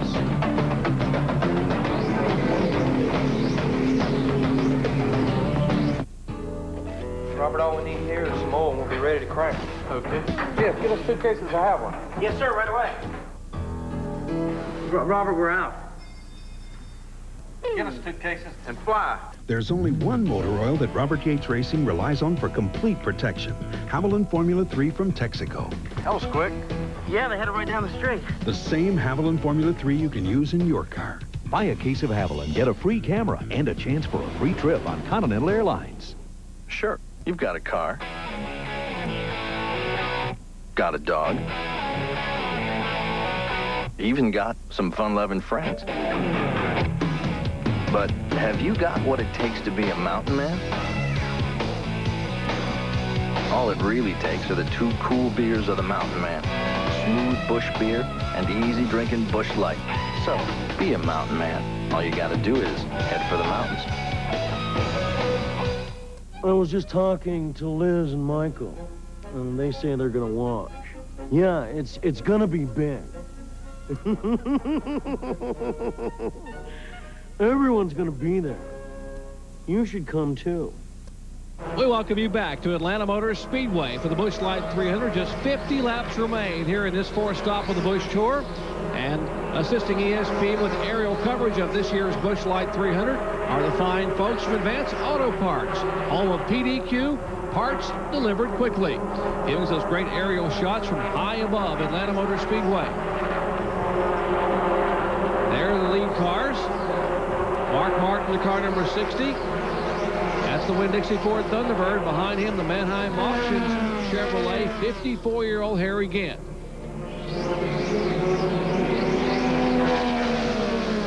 Black flag being showed to one car on the field. Looks to be the car number 55, the Tim Fedewa machine. Apparently there's something coming from beneath the rear of the car. Our camera crew able to see something black across the back of the Luxair Ford Thunderbird. Ray and Diane machine. That's normally a sign that he has an oil leak. See how black it is? That he has an oil leak and he's leaking oil on the racetrack. We saw just a little bit of smoke there. NASCAR officials does not allow that. If you're losing any kind of fluids, you got to come in the garage area, pit area, and fix that before you get back on the racetrack. And Jeff Chandler and the crew will take a look at that car. Here's another driver who doesn't really have a sponsor. They put Luxair on the car because Luxair's driver, Mike Stefanik, unfortunately didn't make the field here in Atlanta. So Tim Fedewa trying to run the entire year in Busch competition, looking for some sponsorship. And now Mark Mew, Jeff Chandler, and the crew will go beneath the hood on that Ford Thunderbird. I tell you what, Brett, this is a really good race. I mean, Martin, Harry Gant, these cars are very, very equal. Very equal. We saw Mark Martin jump out there and take the lead. Harry Gant is not letting him get away. He's staying plenty close enough so that he can get a run at him late in the race. He's going to take advantage of it. Here's a third-place car, Randy LaJoy, and these guys can't between Martin and Harry Gant if they finish. Good run, though, back there for LaJoy. And behind him, Randy Porter, who's a rookie driver. We haven't talked much about Randy Porter, but number 35, he started in 4th position. Right now, he's being shown in 4th place in the Laughlin Race Car Products Chevrolet out of Greenville, South Carolina. Good run for Randy LaJoy. That's him in the blue car, number 20, the Phoenix Chevrolet. Speaking of Randy LaJoy, let's check in with John Kernan. Well, Jerry, Randy was telling me yesterday, if he doesn't run well today, he has no one to blame but himself. He's calling the car he has out on the racetrack right now his kit car. It's a car that he basically redid throughout the winter. It was his winter-long project to redo that car and get it ready for the race here in Atlanta. So he's got a little extra at stake because he can't pull in after the race and say, hey, guys, you didn't build me a good enough car. Randy, the 1985 Busch Grand National North champion. Plans on running 5 Winston Cup races this year with the Dick Moroso Racing Team. He'll drive a Ford on the Winston Cup Tour. He's driving a Chevrolet here today in Busch competition. That's a great battle between Randy LaJoy, Randy Porter, Terry Labonte. And how about Larry Pearson started all the way back in 43rd spot, has moved his way all the way up to 6th. There's the interval between 1st and 5th place. Labonte is 9 seconds behind. So, as I said a moment ago, the race is between those two cars in front. LaJoy, Porter, Labonte, they're out of it right now.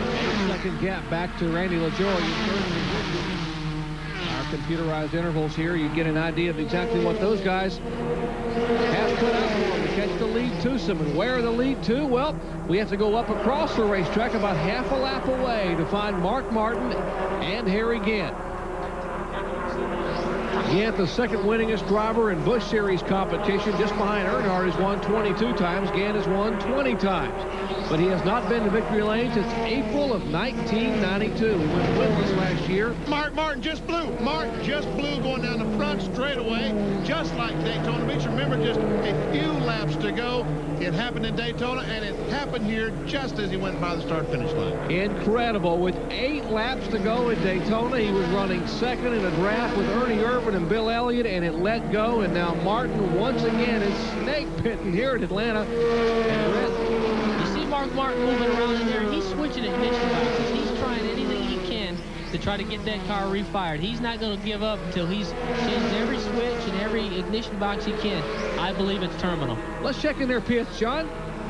Well, we were just standing along watching Mark's progress. You were getting a drink of the water, and all of a sudden you looked up, Mark was slowing down. Did he tell you what happened to it? He uttered an expletive and said he was going to the garage area. Had good strategy on the stop. You know, we didn't get tires on the first caution. Tried to lap as many people as we could in the middle of the race. Caught that caution with 60 to go. Hair was pretty stout, but we were going to race, and we just had a hard day. You guys really turn a lot of RPMs in these engines here, and those little 6 cylinders sometimes don't last the whole race. You really get all you can out of them, don't you? Yeah, they run around here about wide open, too. It's a big racetrack. You run fast with the big cars. You run even divided fast. The little cars, they just sit with them flat on the floor, no restrictor plate. They're liable to blow up. Okay, well, good luck tomorrow, Steve. Jerry? Well, John, in qualifying, he had a similar problem. He went to qualify, only had to run 1 lap, and coming off turn 4 to take the checkered flag, the engine blew. So he finished the last part of his qualifying lap with no power. And now he comes up just about, about 40 laps short from a victory. And Benny, as you said, in Daytona, he was 8 laps away from possibly winning it, and the same thing happened. You know, and everyone wonders why in 1995, I guess next year, that NASCAR is going to change the rules and make these, or let the Busch cars, or dictate they go to V8s. And I think it's a 9-to-1 compression V8. And everyone says, why are they going to V8s? Why not the V6s? I think we're seeing why they're going to V8s, because the durability is just not there in the V6s. Well, a moment ago, these guys were racing for third. Now they're racing for in a little while, you never know in NASCAR racing, they could be racing for the lead. So this is a very important battle right here. Good battle back here. Here's Tracy Leslie in the car number 72. The Ron Parker on machine. That's a Chevrolet, the Detroit Gasket-sponsored car. He is right behind the Stanley Tools efforts of Larry Pearson and the MW Windows Chevrolet. Now moving to the outside, that is Terry Labonte. Good run for Tracy Leslie. Pearson takes his spot away. Tracy trying to take it away. That is for the 5th spot. No, the 4th spot. Pearson's moved into 4th. Now Tracy's moved into 5th. They booted Labonte back to the 6th spot. Tracy Leslie, the 1988 ARCA Series national champion, made the move. The Busch Series competition, picked up his first win last August at Indianapolis Raceway Park. His first Busch Series victory, and now trying to get another good stop, a good finish here in 1994. Laps are winding down here at Atlanta Motor Speedway. 160 of 197 are in the books. We'll have more from the Busch Light 300 when we come back after this.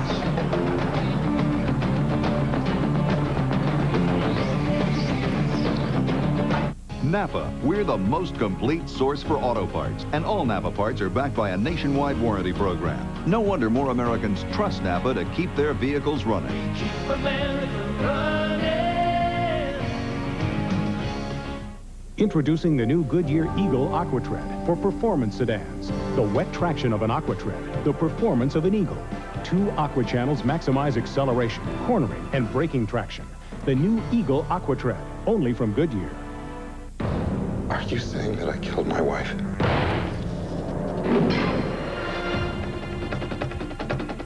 I didn't kill my wife! Put that gun down! Turn around! The Fugitive comes home on video. Nominated for 7 Academy Awards, including Best Picture. Harrison Ford is The Fugitive, for sale wherever videos are sold. Robert, we're ready. Okay. Got it warmed up? Yeah. Before a Robert Yates engine makes it to the track, it's torture tested right here. Well, let's do it. And there's only one motor oil Yates relies on for complete protection. Haviland Formula 3. The same Haviland Formula 3 you can buy right off the shelf. 215 degrees, 8,700. That's race ready. Haviland Formula 3 motor oil from Texaco. Run it like a winner. That'll get the job done. 34 laps remain here at Atlanta Motor Speedway, and this is the fourth stop of the 1994 Busch Grand National Series Tour. 54-year-old Harry Gainey is now. The last time he won, he was 52 years and 2 months. He still holds the record for the oldest driver to win in Busch competition. He can move it up a couple of years if he hangs on and wins one today. Here's a good battle for some young drivers. Well, one young driver to be exact, Randy Porter in the 35, and Larry Pearson always lies about his age. He's 40 to 42 somewhere, but he's having a good run also in the Stanley Tool Show. I think he learned that from his father, don't you? Yeah, probably did. That's the son of David Pearson, black in that black and yellow car, Larry Pearson. This is for third place. Let's check in with John Kernan. John? Yeah, Jerry, I wanted to correct a mistake. Earlier in the race, I think I said that Hubert Hensley had provided a motor for Elton Sawyer. No, the Hubert Hensley team had the same engine builder as Larry Pearson. Well, when they lost a motor, they went over and borrowed one from the Hubert Hensley team. And yesterday afternoon in practice, they were one of the fastest cars on the racetrack. In fact, they felt they could come from the back of the pack where they started all the way to the front, and that certainly has held true. That, of course, being Kevin Blanks, the engine builder for the Hensley operation. Of course, they've been successful over the years, even winning a Busch Series championship. So, little wonder that Larry Pearson is running as well as he is in the car number 92.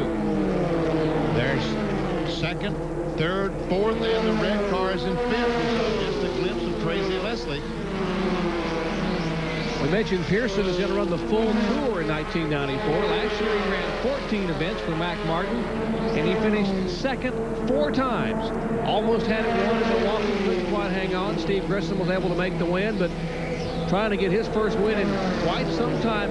Whoa, they nearly come together down in turn 1, and the rookie's hanging with him, Brett.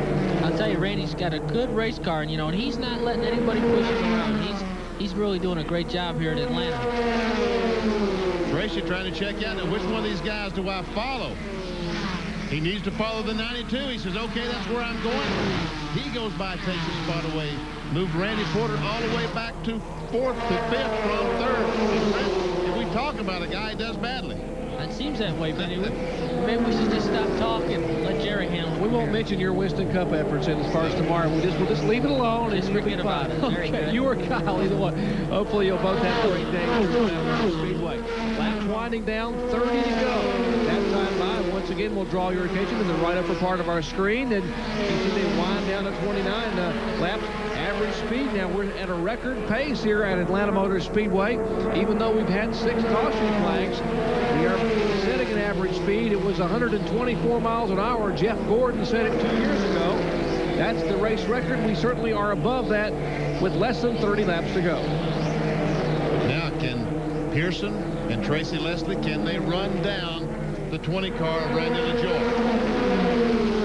Or are they going to try to worry about racing each other instead of catching LaJoie? That's the question that I've got. They're probably going to race each other. There's LaJoie in the blue car, the Fina Lube, the Stanley Tools. Oh, Rich Bickle goes up, hits the wall, and the caution flag is out. Bickle must have done a heck of a job because he never went around. Boy, what a job he did. It looked like he was swatting flies in there, but he had arms and legs going every different direction. Brett, how much can you control a car when you pop one like that? Well, I'll tell you, the oil, the liquid comes out of that motor, gets underneath the tires. It's like driving on glass, and Rich Bickle did a tremendous job of keeping that car out of the fence, keeping it from spinning around in front of the other traffic. Rich Bickle, at 32 years of age, brings out the caution for the 7th time today, making his first ever Busch Series start in the Bondo-sponsored Chevrolet. What a great run he had going. Unbelievable how he kept that car from going all the way around. I mean, you normally don't get those babies 90 degrees and bring them back, but he did it. Well, that's that short track experience. This guy's won everywhere he's been, on the asphalt, on the dirt. He's been successful in ARCA competition, has run some very good efforts in Winston Cup, but now it'll all come to an end here with less than 30 laps. In fact, 27 laps remaining here at Atlanta Motor Speedway. Well, now what's the deal on tires now? Let's see who's got what left. Has anybody left? That's right. We have seen Harry Gant change. All right, let's watch the replay and see if we can see what happened to Rich Bickle. He's already blown an engine. He goes in the corner. He's very low. and all of a sudden, I guess the oil gets under the tires. Yep. And watch this, folks. This is a fantastic job of bringing the car back under control. Tell you what, he impressed me, and that is a heck of an effort there. He let the car sort of go across the racetrack and use the banking to help keep from spinning the car. Under caution for the 7th time today. Will they pit? Will they stay on the track? We'll find out from Kyle and Kernan when we come back. Stay with us. Why use Valvoline motor oil? It's the #1 choice of Indy 500 chief mechanics, Daytona 500 chief mechanics, NHRA mechanics, and Baja 1000 mechanics. For use in their race cars and in their own cars. Any more questions? People who know use Valvoline. This is the award-winning Goodyear AquaTread with its deep groove aqua channel. And this is the new Eagle AquaTread for performance sedans. A wider performance tire with 2 aqua channels to sweep water away. Now you get the wet traction of a Goodyear AquaTread and the performance of a Goodyear Eagle. One good turn deserves another. The new Eagle AquaTread, only from Goodyear. We say the best tires in the world have Goodyear written all over them. That's him. Really? Him? Because he looks a little, you know, kind of... Joe, we're doing a promo for Friday night's game. How about smiling for the camera? Well, that was something. That was maybe. That was pretty good. Grin. Maybe a smirk.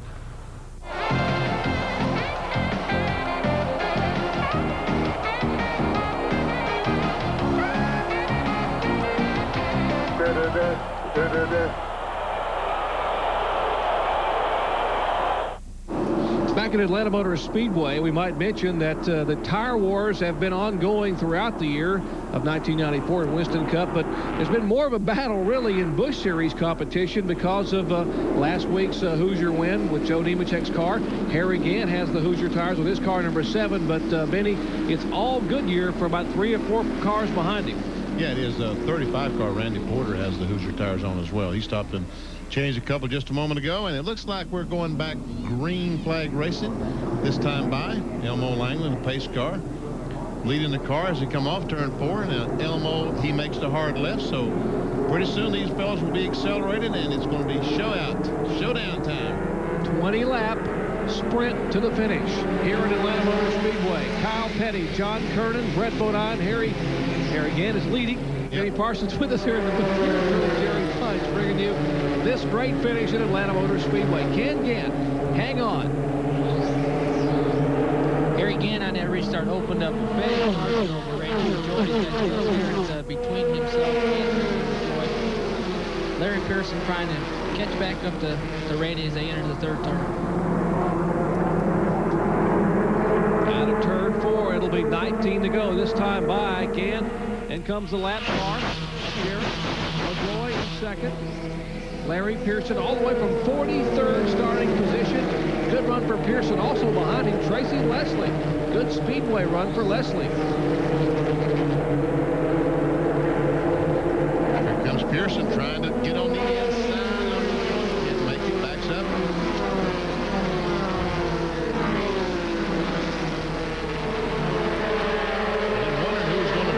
Up to the plate in Busch Series in 1994 just might be Randy LaJoy. Larry Pearson, a couple of guys who are going to run the entire circuit, and we saw LaJoy in Daytona run very well. We're seeing him here again in Atlanta, running awfully well against the Busch competition. Randy LaJoy had a 4th place finish at Rocky. Finished back in 31st spot.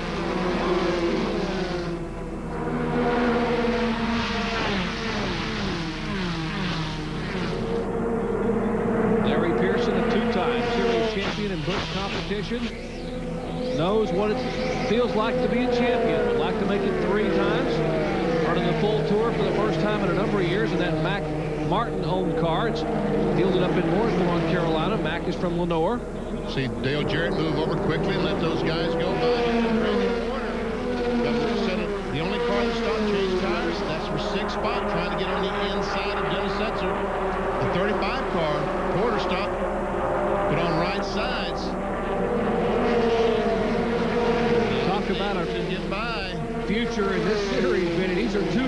rookies here battling for 6th position. What a great future this Busch Series has. In fact, there were 6 rookies in the field, and now Porter, with those fresh right side tires, able to make the pass. As he said to his car, slip up a little bit in the turns. He is back in 7th spot. Porter about 40 car lengths behind Terry Labonte for the next spot. I just don't know if he can get there. His car didn't seem to pick up that much with the new tires on.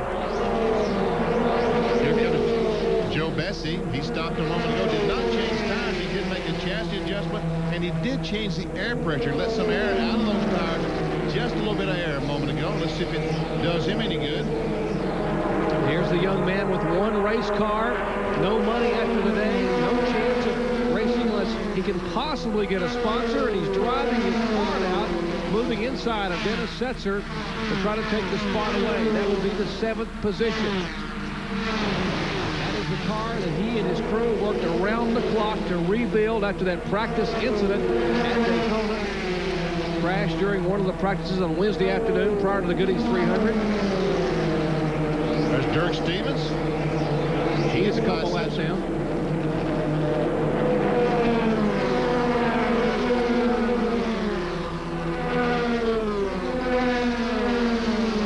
Ricky Craven, the DuPont car. And here comes Harry again. Looks like he's checked out on the boys. I don't know. LaJoy, Pearson, they can still see him. And Brett, as long as you can see that guy in front, there's always hope, right? That's for sure. You know, you just always think something's going to happen. Your car might find a better groove. His car might go away. These guys are running awfully hard. You never know. Harry again. Good heavens. No, I'm not going to say it. Never mind. I'm not even thinking it, folks. I was thinking about Mark Martin, I'll tell you that. Approaching the 10 lap to go mark here at Atlanta Motor Speedway. Glad to have you with us. Stop number 4 on a 28 race, $6.5 million NASCAR Busch Grand National Series Tour. Tell that coming off that corner, how you got to drive up around that hole to get on the straightaway. That's what Brett and I were talking about early in the race. One more field summary. You can see Harry Gant, LaJoy, Pearson, Leslie, and Labonte all in the lead lap. Back through 8th place, Dennis Setzer and Jarrett Earnhardt a lap down, along with Mike Wallace. All these other cars, 3 cars 2 laps down, and 3 of them 3 laps down. You see Craven and Combs and Bickle, or Craven and Combs 4 laps down. Jason Taylor to begin with. Michael Walker.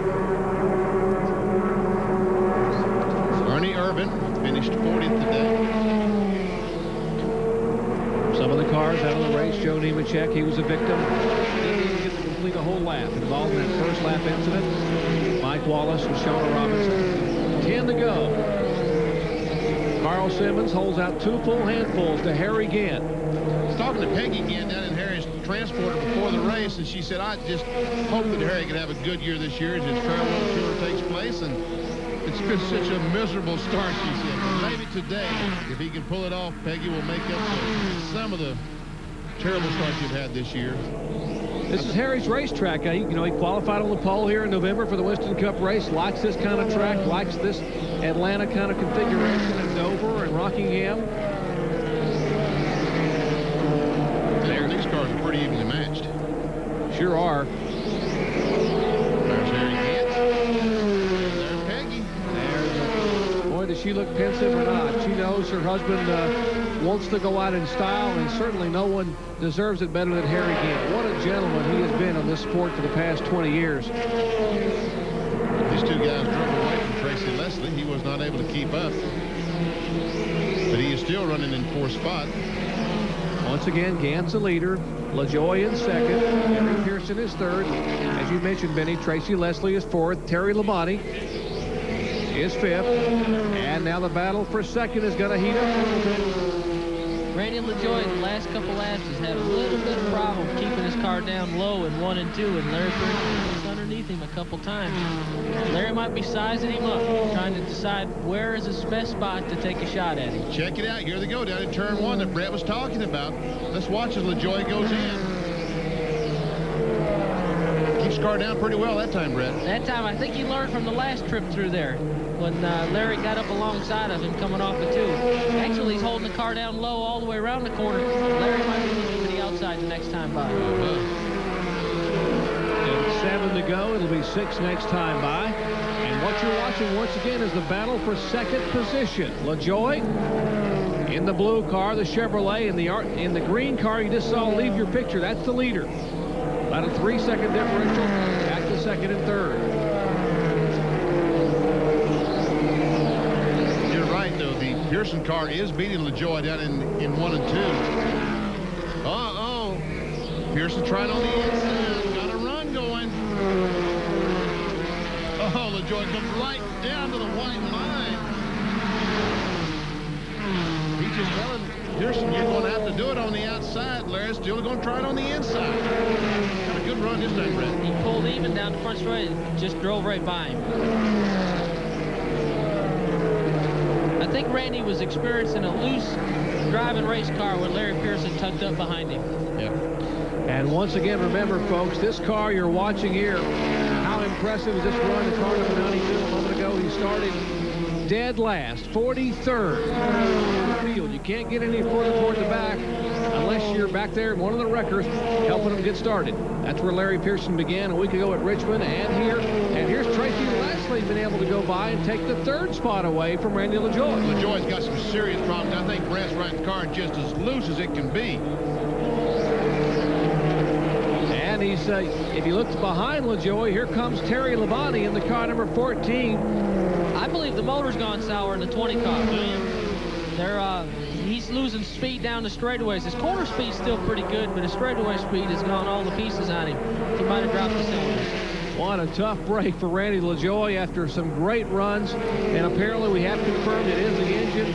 And Bob Rinaldi, who builds the motors for Dick Moroso, built them bulletproof. But this one just came about 3.5 laps short of getting him a good top 3 or 4 finish. 4th place car, Randy Porter's worked his way back up. He's got those fresh tires, and watch how he closes up on the back of Tracy Leslie in the Detroit gasket car. High above, Leslie's the red car. Porter behind him is the white car. 2 laps to go, and now Porter comes down out of turn 4, across the start finish line. Let's see if he can get him headed into turn 1. Race for 3rd place because our leader, Harry Gant, he's in another world. And watch as Porter goes on the outside. He's going to take that spot away, Brett.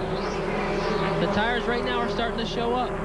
The tires that had changed on that last car. And the car is definitely handling better through the middle. Tracy Leslie has better straightaway speed, but it looks like Randy can hang on that outside a little bit better grip. White flag this time by. Now, Gant has already taken the white flag. You're watching a battle for 3rd position. Final lap. Detroit gasket car. Tracy Leslie as they are door to door in contact. Turn 1.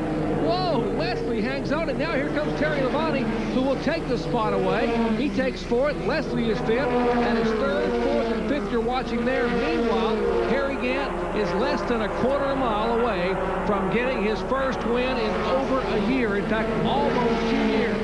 23 months ago, Gant went to victory lane, and he does it for the first time in 1994. Manheim Auction Chevrolet takes the victory. Ed Whitaker's car. What a great finish. And Brett, I know you got to run and then go get in your Winston Cup car. And thanks for joining us up here today and being a part of this great Busch Series show. I had a great time, guys. This replay of the past.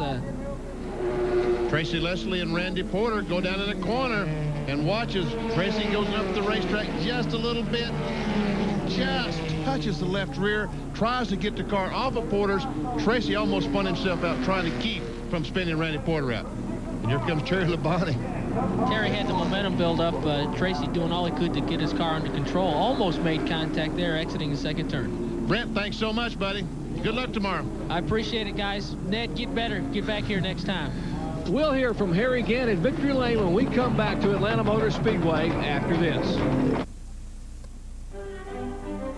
Imagine a setting so comfortable it could put you at ease even during a difficult time. That's why we've decorated our home with soft, soothing colors, thoughtful design, every detail planned to make you feel at home. Of course, course, no one is completely at ease attending a funeral service, but your comfort is what we strive for. Mansion Memorial Funeral Home and Cemetery. We offer the convenience of making all your arrangements at one location. For the best view of Tampa Bay and the Gulf of Mexico, it's the Anchorage Restaurant, Lounge, and Oyster Bar on the tip of Anna Maria. Nowhere else affords you such spectacular views of our local landmarks, like the Sunshine Skyway, Egmont Key, St. Petersburg, the Manatee River, and more. Enjoy a fabulous meal while you watch ships from around the world navigate the port of Tampa. There's only one place, the Anchorage Restaurant, Lounge, and Oyster Bar on beautiful Anna Maria Island.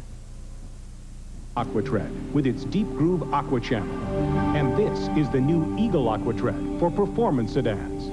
A wider performance tire with 2 aqua channels to sweep water away. Now you get the wet traction of a Goodyear AquaTread and the performance of a Goodyear Eagle. One good turn deserves another. The new Eagle AquaTread, only from Goodyear. We say the best tires in the world have Goodyear written all over them. Oil. It's the lifeblood of your engine. That makes your oil filter your engine's most vital organ. That's why Fram keeps going the extra mile to make the best protection even better. The Fram Extra Guard oil filter. Unique glass fiber paper stops more dirt than any other filter for the best protection ever. Fram Extra Guard, American or import, it's an extra lease on life. Back at Atlanta Motor Speedway, a big smile from Harry Gant. And what a job he has done here at this race. It's an unbelievable finish for Harry Gant to be able to get a win here, the first one in 1994. Let's go down to John Kernan. Well, a victorious Harry Gant getting congratulations from everyone. Bob Newton and, of course, the Hoosier Tire today. And Harry, the car just looked absolutely perfect.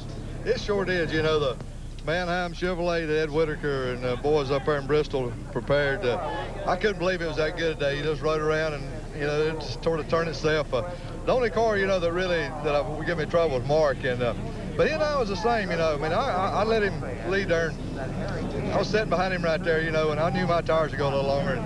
But that was the only car that I think could really run with this one today. You know, on the farewell tour this year, and you've had a few disappointments, but this has got to really make you feel good, right? This has got to be good. You know, the biggest thrill, the biggest thing I hope for every year is to get our sponsor in Victory Lane. Got our new sponsor, Mannheim. And, boy, I sure wanted to get them a Victory Lane badge. You know, we had some good runs with the car, and they come in here today. I think it's the first time Mannheim's been in Victory Lane, and the Hoosiers just done a super good job today for us. How encouraging is this as far as going tomorrow? I mean, this always seems to be a really great track for you.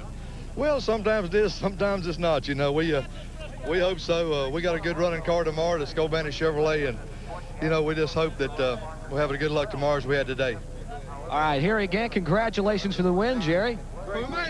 And they're celebrating in our split fire winner's circle down there. Harry gets a big hug from the folks down there at Mannheim Auction and Peggy, his wife, as they celebrate Harry's 21st career Busch Grand National Series victory here at Atlanta Motor Speedway. Back in my truck has 99,000 miles on it, and it's like a brand new engine. America is talking about split fire. I feel like I have a new engine. No hesitation.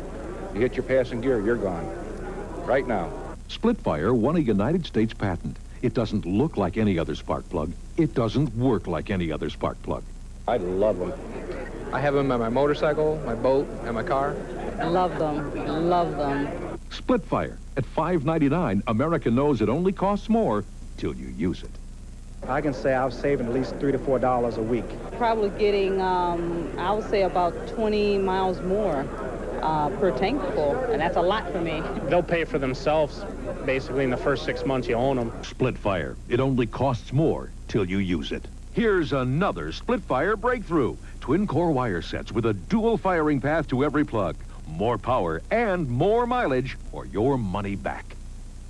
Napa, we're the most complete source for auto parts, and all Napa parts are backed by a nationwide warranty program. No wonder more Americans trust Napa to keep their vehicles running. Keep America running. Introducing the new Goodyear Eagle AquaTread for performance sedans. The wet traction of an AquaTread, the performance of an Eagle. 2 aqua channels maximize acceleration, cornering, and braking traction. The new Eagle AquaTread, only from Goodyear. Until now, only one species commanded the water with such speed, agility, and style.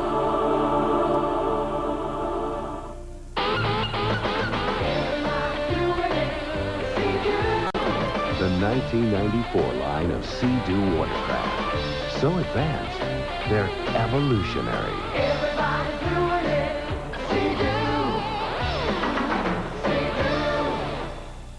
Now when you buy a case of quality Valvoline motor oil, you can send away for a Valvoline t-shirt. Honey, can you pick up some milk? Okay. And become a member of the Valvoline Performance Team. Join the Valvoline Performance Team, and you'll feel like you're right in the middle of the action.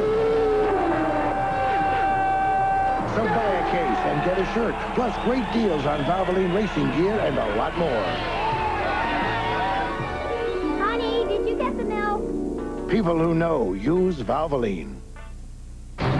Today's Speed World coverage being brought to you by Goodyear, #1 in tires. By Valvoline, people who know use Valvoline. And by Allied Signals Fram filters. You can pay a little now or a lot later. Back at Atlanta Motor Speedway, crowd filing out after a great afternoon. Beautiful day for racing here. Celebration continues down there with Harry Gant becoming once again a record rider here in the books at 54 years of age, winning, going to victory lane. A little controversy earlier today involving a couple of drivers, and John Kerning is standing by with one of them. Well, Mike Wallace involved in that first lap crash. We've already heard that Shauna and Joe kind of say it's your fault. Do you have any thing to say about that? Well, I don't know how anybody can figure it's my fault. I wasn't involved in the wreck. I didn't touch nobody. You know, I led the first lap of the race. I mean, yet that I know if there's anything wrong with doing that. If you look at the right side of my car, it's perfect. I believe you look at the left side of the pole car, it's perfect. It appears the right side's tore up. I mean, I don't know what anybody's blaming me for. I mean, we've seen this happen numerous times. Dale Earnhardt, Rusty Wallace goes for the lead on the first lap, and they're heroes. All of a sudden, I've done it. And, you know, sometimes you got to use a little common sense between your foot and your brain to say lift if I'm in a bad situation. It appears somebody didn't lift that got in a bad situation and wanted to blame it on me. I didn't do anything wrong. I led the first lap of the race. I didn't touch anybody, so I don't know what the statements are, what the comments are. That was a race, and that was it. Okay, I'll let you, on one comment, I believe it one of the drivers, I believe it was Shauna, said that you had made the statement that you were going to try and get her loose and try and get by her, or maybe it was Joe who said it. They both had made mention of that you had plans to do that. Did you make those statements? Let me tell you, John, that is the silliest statement anybody in the world could ever make. I've wrecked here. I know how hard it hurts to wreck. If I would have did that, she could have wrecked in front of me. Joe could have wrecked in front of me. You know, that's normally called laying the guilt on somebody else, the blame on somebody else. Joe's been around. Shauna's been around. I was on the bottom. I stayed on the bottom of the racetrack. And I think they're crying the blues for something that might have been their fault, not mine, and I'm the only scapegoat because those two were out of the race and I was still racing. It's easy to criticize somebody for something that you might have something to do with, and you can get out and walk away before the blame is placed. I didn't do anything wrong. I ran a good race. You know, we had problems at the end of the race. The Duron Paints FTP brakes car had an oil leak. We were courteous enough to the other competitors to get to the bottom of the racetrack, try to finish it. So basically, I think they're upset because of a decision they did wrong in the race car. I was in that same predicament 2 weeks ago at Rockingham. We run 3 wide down in the corner. I lifted. I was in the center. I wasn't going to cause a wreck. It backed me up 3 spots on the final lap. That's where I used my sense. That's my comment. Well, that's the words from Michael Walter, or Mike Wallace. I'm sorry, Mike. Some of us a little tense down here, Jerry, as you might imagine. Well, Mike coming out to talk to us now. You've heard from all 3 principals involved in that first lap incident. Here's taking a look at the official finish here at Atlanta Motor Speedway. And Benny Parsons, I like being able to hear from all 3 people. We heard from Joe Nemechek, we heard from Shauna Robinson, and Mike Wallace had his opinion. Well, of course, and they're all 3 got different opinions. It's 2-1, obviously. But people, you watch the video. Hey, you know what you saw? You make the call. You make the call. A great afternoon of racing here at Atlanta Motor Speedway. 43 cars started. What a great run for the car number 92, who started dead last and finished in second spot, Larry Pearson. Take a look at the point standings here. Terry Labonte, Harry Gant, Hermie Sadler holds on to the third spot. Kenny Wallace is fourth, and Chad Little is fifth. Once again, for Benny Parsons, Brett Bodine, John Kernan, and Kyle Petty, I'm Jerry Punch, congratulating Harry Gant for his win and saying so long from Atlanta Motor Speedway.